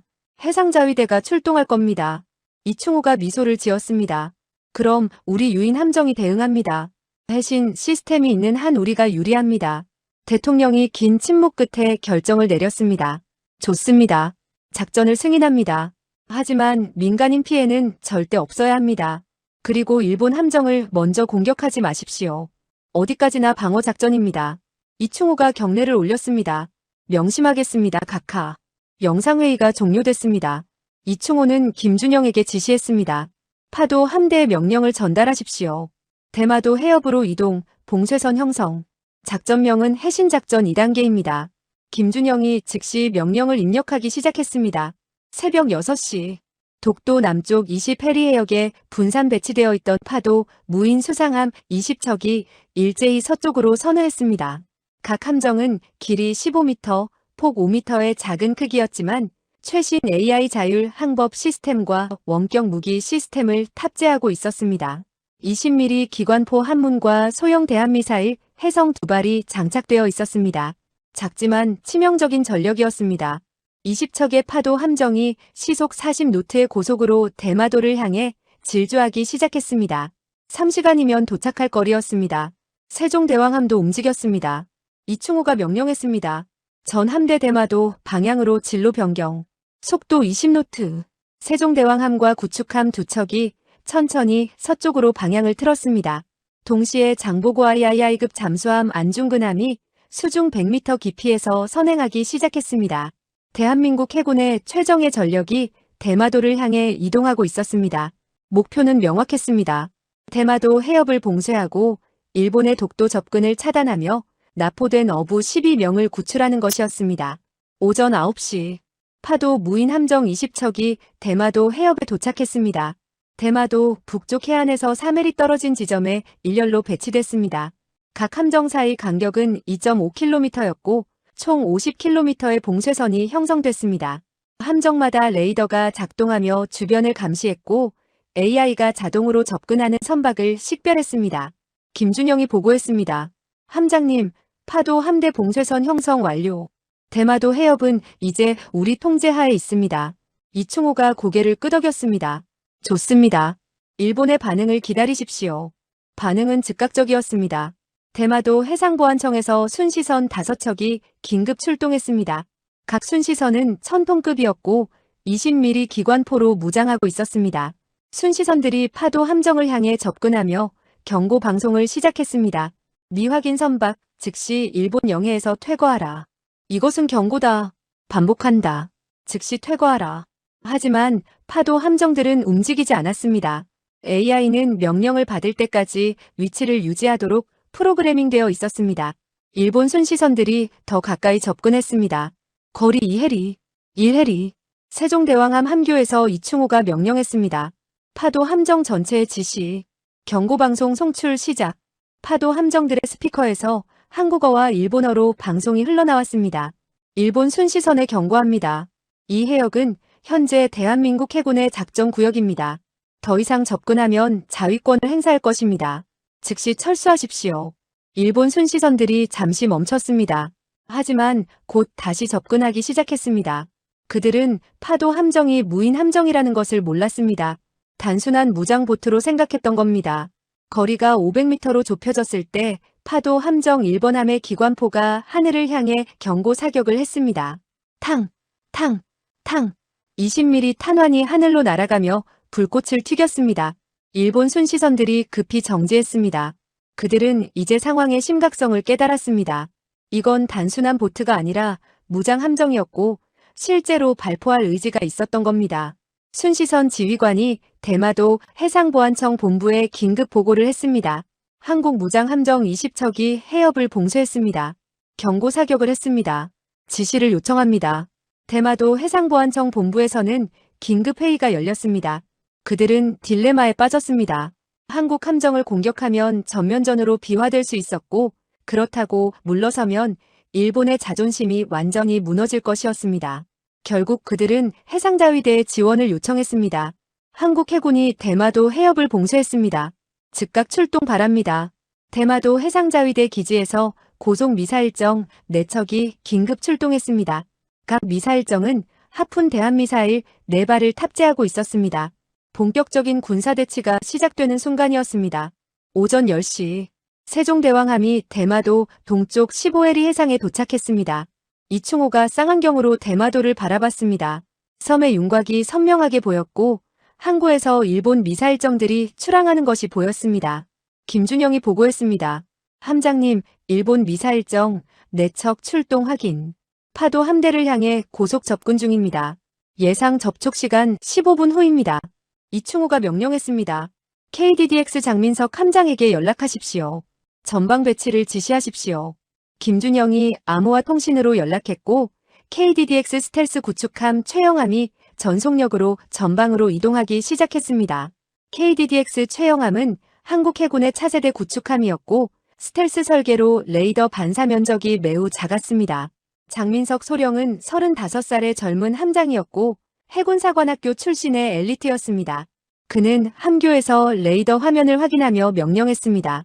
전투 배치, 함포장전, 하푼 미사일 발사 준비. 최영함의 5인치 함포가 천천히 목표를 향해 조준되기 시작했고 하푼 미사일 발사대가 활성화됐습니다. 일본 미사일정과의 대결이 임박했습니다. 오전 10시 15분, 일본 미사일정 4척과 파도 함정 20척 사이의 거리가 3해리로 좁혀졌습니다. 일본 미사일정 지휘관이 마지막 경고를 보냈습니다. 한국 함정, 즉시 철수하라. 그렇지 않으면 우리는 무력을 사용할 것이다. 파도 함정들은 대답 대신 모든 기관포를 일본 미사일정을 향해 조준했습니다. 20척의 기관포 20문이 동시에 겨눠지는 광경은 위협적이었습니다. 일본 미사일정 지휘관은 망설였습니다. 과연 공격해야 하는가? 하지만 그 순간 KDDX 최영함이 일본 미사일정과 파도 함정 사이에 나타났습니다. 장민석이 일본어로 무전을 보냈습니다. 일본 미사일정에 경고합니다. 이것은 대한민국 해군 최영함입니다. 우리 무인 함정을 공격하면 우리 유인 함정이 즉시 대응할 것입니다. 당신들은 지금 한국 구축함의 사정거리 안에 있습니다. 현명한 판단을 하십시오. 일본 미사일정의 레이더에 최영함이 잡혔습니다. 6,000톤급 구축함이었고 하푼 미사일 8발과 5인치 함포로 무장하고 있었습니다. 미사일정으로는 상대가 안 됐습니다. 일본 지휘관은 이를 악물었습니다. 하지만 자살 공격을 할 수는 없었습니다.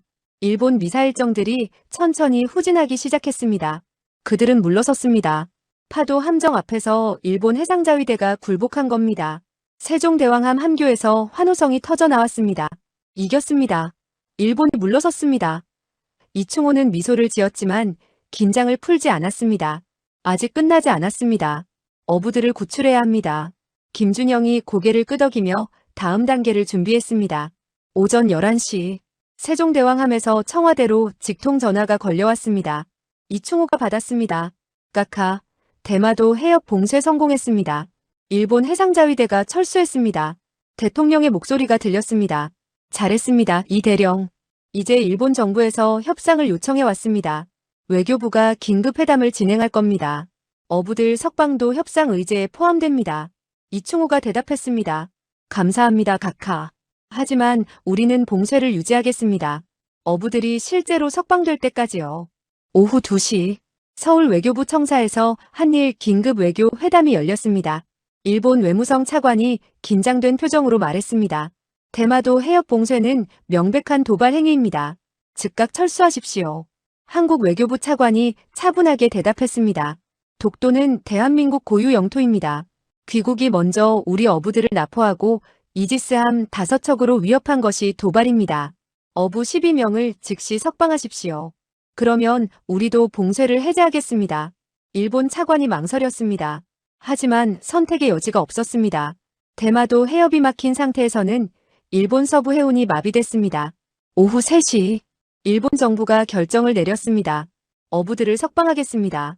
하지만 독도 문제는 계속 논의되어야 합니다. 한국 외교부가 즉시 세종대왕함에 통보했습니다. 이충호가 확인 전화를 걸었습니다. 어부들이 정말 석방됩니까? 확인할 수 있습니까? 외교부 관계자가 대답했습니다. 네, 대마도 해상보안청에서 어부들을 석방 절차를 시작했습니다. 10분 후 한국 해경 함정이 인수할 예정입니다. 이충호가 안도의 한숨을 내쉬었습니다. 감사합니다. 오후 3시 10분. 대마도 항구에서 한국 어부 12명이 일본 해상보안청 건물에서 나왔습니다. 그들은 72시간 동안 억류되어 있었고 피곤한 표정이었지만 모두 무사했습니다. 이상철 노인이 제일 앞에서 걸어 나왔습니다. 그는 항구의 정박한 한국 해경 함정을 보며 눈물을 흘렸습니다. 우리가 살았구나. 다른 어부들도 눈물을 흘리며 해경 함정으로 걸어갔습니다. 해경 대원들이 그들을 따뜻하게 맞이했습니다. 수고하셨습니다. 이제 집으로 가십시다. 오후 4시 세종대왕함의 어부들이 무사히 인계됐다는 소식이 전해졌습니다. 이충호는 즉시 명령했습니다. 파도 함대의 지시, 봉쇄해제, 독도로 복귀. 대마도 해협에 배치되어 있던 파도 무인 함정 20척이 일제히 동쪽으로 선회하기 시작했습니다. 봉쇄선이 해제됐습니다. 일본 해상보안청 순시선들이 조심스럽게 해협으로 돌아왔지만 한국 함정들을 추격하지는 않았습니다. 모두가 이 긴 대치가 끝났다는 것을 알고 있었습니다. 오후 5시 세종대왕함 갑판에 한국 어부 12명이 모였습니다. 이충호가 직접 나와서 그들을 맞이했습니다. 이상철 노인이 이충호를 보자마자 달려와 그의 손을 꽉 잡았습니다. 함장님, 아니 아들아, 고맙다. 정말 고맙다. 이충호의 눈에서 눈물이 흘렀습니다. 아버지, 무사하셔서 다행입니다. 부자가 72시간 만에 제외했습니다. 다른 승조원들도 눈시울을 붉혔습니다. 어부들이 무사히 돌아왔고 독도를 지켰으며 전쟁도 막았습니다.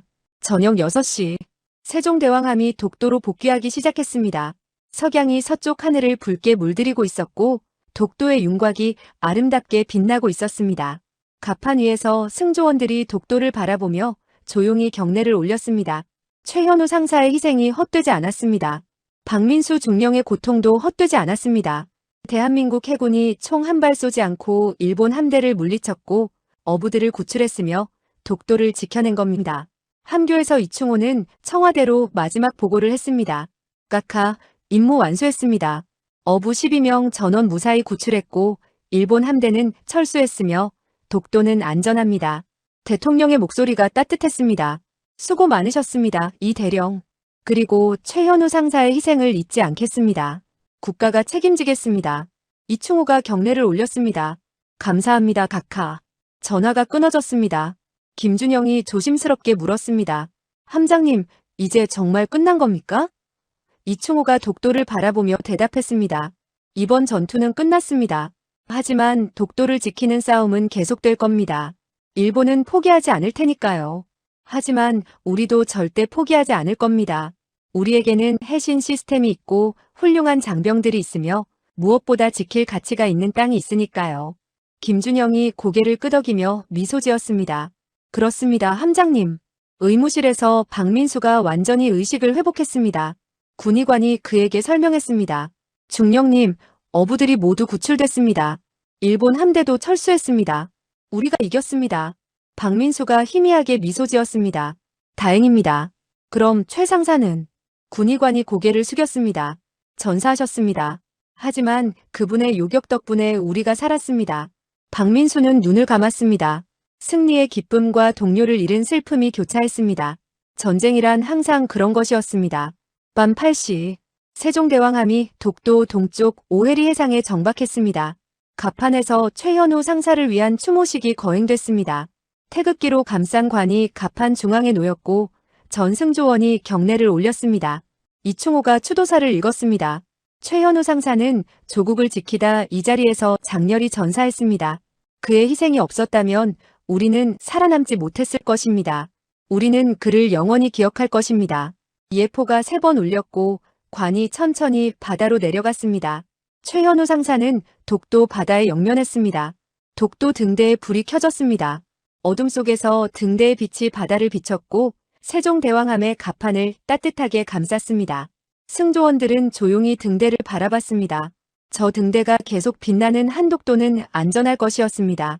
그리고 대한민국 해군이 있는 한 저 빛은 절대 꺼지지 않을 것이었습니다. 이틀 후 부산작전사령부 세종대왕함이 천천히 부두에 접안했습니다. 부두에는 수백 명의 가족들이 태극기를 흔들며 귀환하는 장병들을 기다리고 있었습니다.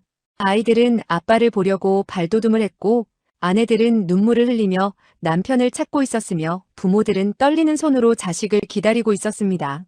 72시간의 긴 전투가 끝났고 그들의 가족이 살아서 돌아온 겁니다. 함교에서 이충호는 그 광경을 바라보며 미소를 지었습니다. 이것이 바로 우리가 지킨 것이었습니다. 저 평범한 일상, 저 따뜻한 가족의 재회, 저 평화로운 웃음이었습니다. 갑판에서 승조원들이 일렬로 도열했습니다.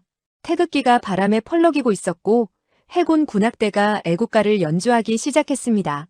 모두가 차렷 자세로 국기에 경례를 올렸습니다. 그 순간 모든 사람이 같은 생각을 하고 있었습니다. 우리는 해냈다. 우리는 조국을 지켰다. 이충호의 눈에서 눈물이 흘렀지만 그는 닦지 않았습니다. 오늘만큼은 눈물을 감출 필요가 없었습니다.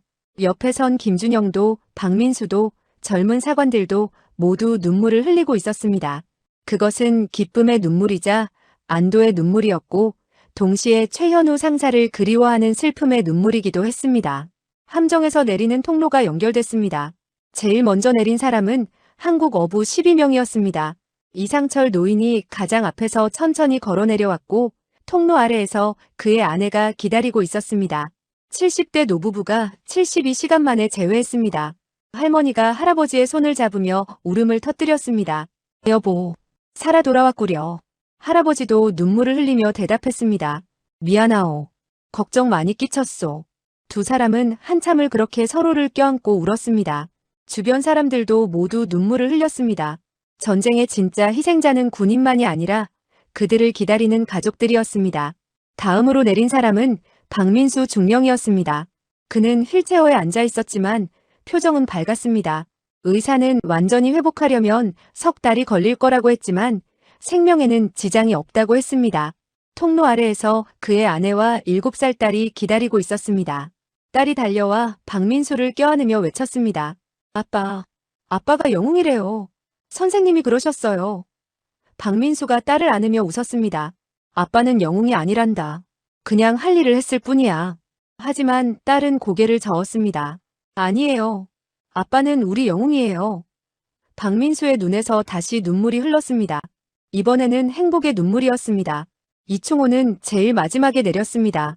함장은 항상 배와 함께 마지막까지 남는 것이 전통이었습니다. 그가 통로를 걸어 내려올 때 부두에 모인 모든 사람이 박수를 치기 시작했습니다. 박수 소리가 점점 커졌고 환호성도 터져나왔습니다. 이충호는 당황하며 손을 흔들었습니다. 통로 아래에서 그의 아버지 이상철이 기다리고 있었습니다. 부자가 서로를 마주보며 한참을 말없이 서 있다가 동시에 걸어가 껴안았습니다. 아버지, 아들아. 더 이상 말이 필요 없었습니다. 72시간 동안 서로를 걱정하며 버텼던 부자가 마침내 재회한 겁니다. 부산 해군작전 사령부 대회의실에서 긴급 브리핑이 열렸습니다. 해군 참모총장이 직접 참석했고 이충호와 김준영이 해신 작전 전체를 보고했습니다. 참모총장은 진지한 표정으로 들었고 보고가 끝나자 박수를 쳤습니다. 훌륭합니다. 여러분은 한 발의 미사일도 쏘지 않고 일본 함대를 물리쳤습니다. 이것은 전쟁의 새로운 패러다임입니다. 무기가 아니라 기술로, 힘이 아니라 지혜로 이긴 겁니다. 전 세계가 주목하고 있습니다. 회의실 안의 장교들이 일제히 박수를 쳤습니다. 브리핑이 끝난 후 참모총장이 이충호를 따로 불렀습니다. 이 대령 해신 시스템이 증명됐습니다. 이제 우리는 이것을 전 함대에 확대 배치할 겁니다. 그리고 당신이 그 프로젝트를 총괄해 주길 바랍니다. 이충호가 놀라며 물었습니다. 저를 총괄하라고요? 참모총장이 고개를 끄덕였습니다. 당신보다 적임자가 없습니다. 당신은 3년간 이 시스템을 개발했고 실전에서 검증했으며 무엇보다 이길 수 있다는 것을 보여줬습니다. 계급도 진급시킬 겁니다. 준장으로요. 이충호는 잠시 말을 잃었다가 경례를 올렸습니다. 영광입니다, 총장님. 최선을 다하겠습니다. 일주일 후 국립서울 현충원. 최현우 상사의 안장식이 거행됐습니다. 하늘은 맑았고 가을바람이 차가웠으며 단풍잎이 조용히 떨어지고 있었습니다. 최현우의 아내가 관 앞에서 울고 있었고 부모님은 아들의 사진을 꼭 껴안고 있었습니다. 세종대왕함 승조원 전원이 참석했고 이충호가 헌화를 했습니다. 그는 최현우의 사진을 바라보며 조용히 말했습니다. 상사님, 당신 덕분에 우리가 살았습니다. 당신의 희생을 절대 잊지 않겠습니다. 안녕히 잠드십시오. 예포가 울렸고 태극기가 천천히 관을 덮었습니다. 최현우 상사는 29의 젊은 나이에 나라를 위해 목숨을 바쳤습니다. 한 달 후 세종대왕함은 다시 독도로 향했습니다. 이번에는 전투가 아니라 정기 순찰이었습니다. 함교에서 이충호는 쌍안경으로 독도를 바라봤습니다. 작은 섬은 여전히 그 자리에 있었고 등대는 여전히 빛나고 있었으며 파도는 여전히 해안을 때리고 있었습니다. 아무것도 변하지 않은 것 같았지만 모든 것이 변했습니다. 이제 한국 해군은 해신 시스템이라는 강력한 무기를 갖게 됐고 전 세계가 한국의 해군력을 새롭게 평가하고 있었으며 무엇보다 장병들의 자신감이 달라졌습니다. 김준영이 보고했습니다. 함장님, 해룡 잠수정 40대 추가 배치가 완료됐습니다. 이제 독도 주변 배 캐리해역을 완전히 감시할 수 있습니다. 이충호가 만족스럽게 고개를 끄덕였습니다. 좋습니다. 그리고 파도 함정은요? 김준영이 대답했습니다. 40척이 추가 건조 중입니다. 내년이면 총 80척이 됩니다. 이충호가 미소를 지었습니다. 완벽하군요. 이제 독도는 난공불락의 요새입니다. 두 사람은 서로를 바라보며 고개를 끄덕였습니다. 그날 저녁 세종대왕함 갑판에서 승조원들이 모여 작은 파티를 열었습니다. 기타를 치는 사람도 있었고 노래를 부르는 사람도 있었으며 단순히 맥주를 마시며 별을 보는 사람도 있었습니다. 젊은 수병 하나가 이충호에게 다가와 조심스럽게 물었습니다. 함장님, 우리가 정말 이긴 겁니까? 일본이 다시 오지 않을까요? 이충호가 그의 어깨를 두드리며 대답했습니다. 일본은 언젠가 다시 올 겁니다. 독도를 포기하지 않을 테니까요. 하지만 우리도 준비되어 있습니다. 그리고 무엇보다 우리는 이제 두렵지 않습니다. 우리가 이길 수 있다는 것을 알고 있으니까요. 수병이 다시 물었습니다. 함장님은 무섭지 않으세요? 전쟁이 다시 일어날 수도 있잖아요. 이충호가 하늘을 올려다보며 대답했습니다. 무섭지. 나도 사람이니까. 하지만 무서워서 도망칠 수는 없어. 뒤에 지켜야 할 사람들이 있고 지켜야 할 땅이 있으니까. 그게 바로 군인이야. 두려움을 느끼지만 그래도 앞으로 나아가는 사람. 수병이 고개를 끄덕이며 미소 지었습니다. 알겠습니다, 함장님. 저도 함장님처럼 되고 싶습니다. 이충호가 그의 머리를 쓰다듬으며 웃었습니다. 넌 이미 훌륭한 해군이야. 자정이 가까워지자 승조원들이 하나둘씩 숙소로 돌아갔습니다. 갑판에는 이충호만 남았습니다. 그는 난간에 기대어 독도를 바라봤습니다. 달빛이 바다를 비추고 있었고 독도 등대의 불빛이 리듬에 맞춰 깜빡이고 있었습니다. 그는 최현우 상사를 생각했습니다. 박민수 중령을 생각했습니다. 그리고 72시간 동안 함께 싸웠던 모든 장병을 생각했습니다. 그들 덕분에 오늘의 평화가 있었습니다. 그들 덕분에 독도가 여전히 한국 땅이었습니다. 이충호는 주머니에서 작은 사진 한 장을 꺼냈습니다. 최현우 상사가 생전에 찍었던 사진이었습니다. 사진 속에 최현우는 환하게 웃고 있었고 배경에는 독도가 보였습니다. 이충호는 그 사진을 바다 쪽으로 들어올리며 조용히 말했습니다. 상사님 보이십니까? 독도입니다. 우리가 지킨 우리 땅입니다. 당신의 희생이 헛되지 않았습니다. 편히 쉬십시오. 바람이 불어왔고 이충호의 머리카락을 흔들었습니다. 마치 최현우가 대답하는 것 같았습니다. 새벽이 밝아오기 시작했습니다. 동쪽 하늘이 붉게 물들었고 새로운 날이 시작되고 있었습니다. 세종대왕함은 여전히 독도 주변을 순찰하고 있었고 해룡 잠수정들은 수중에서 조용히 움직이고 있었으며 파도 함정들은 해상에서 경계를 서고 있었습니다. 대한민국 해군은 오늘도 내일도 계속해서 독도를 지킬 것이었습니다. 왜냐하면 그것이 우리의 임무이기 때문이었습니다. 우리의 자랑이기 때문이었습니다. 우리의 미래이기 때문이었습니다. 이충호는 함교로 돌아가며 마지막으로 독도를 바라봤습니다. 작은 섬이었지만 거기에는 큰 의미가 담겨 있었습니다. 주권, 자존심, 역사, 그리고 희생. 그는 조용히 경례를 올렸습니다. 독도여, 우리가 지키겠습니다. 영원히. 그리고 함교 문을 열고 안으로 들어갔습니다. 새로운 하루가 시작되고 있었습니다. 새로운 임무가 기다리고 있었습니다. 하지만 그는 준비되어 있었습니다. 대한민국 해군은 항상 준비되어 있었습니다. 대한민국 해군의 눈부신 활약에 응원 댓글과 구독, 좋아요를 눌러주시기 바랍니다. 감사합니다.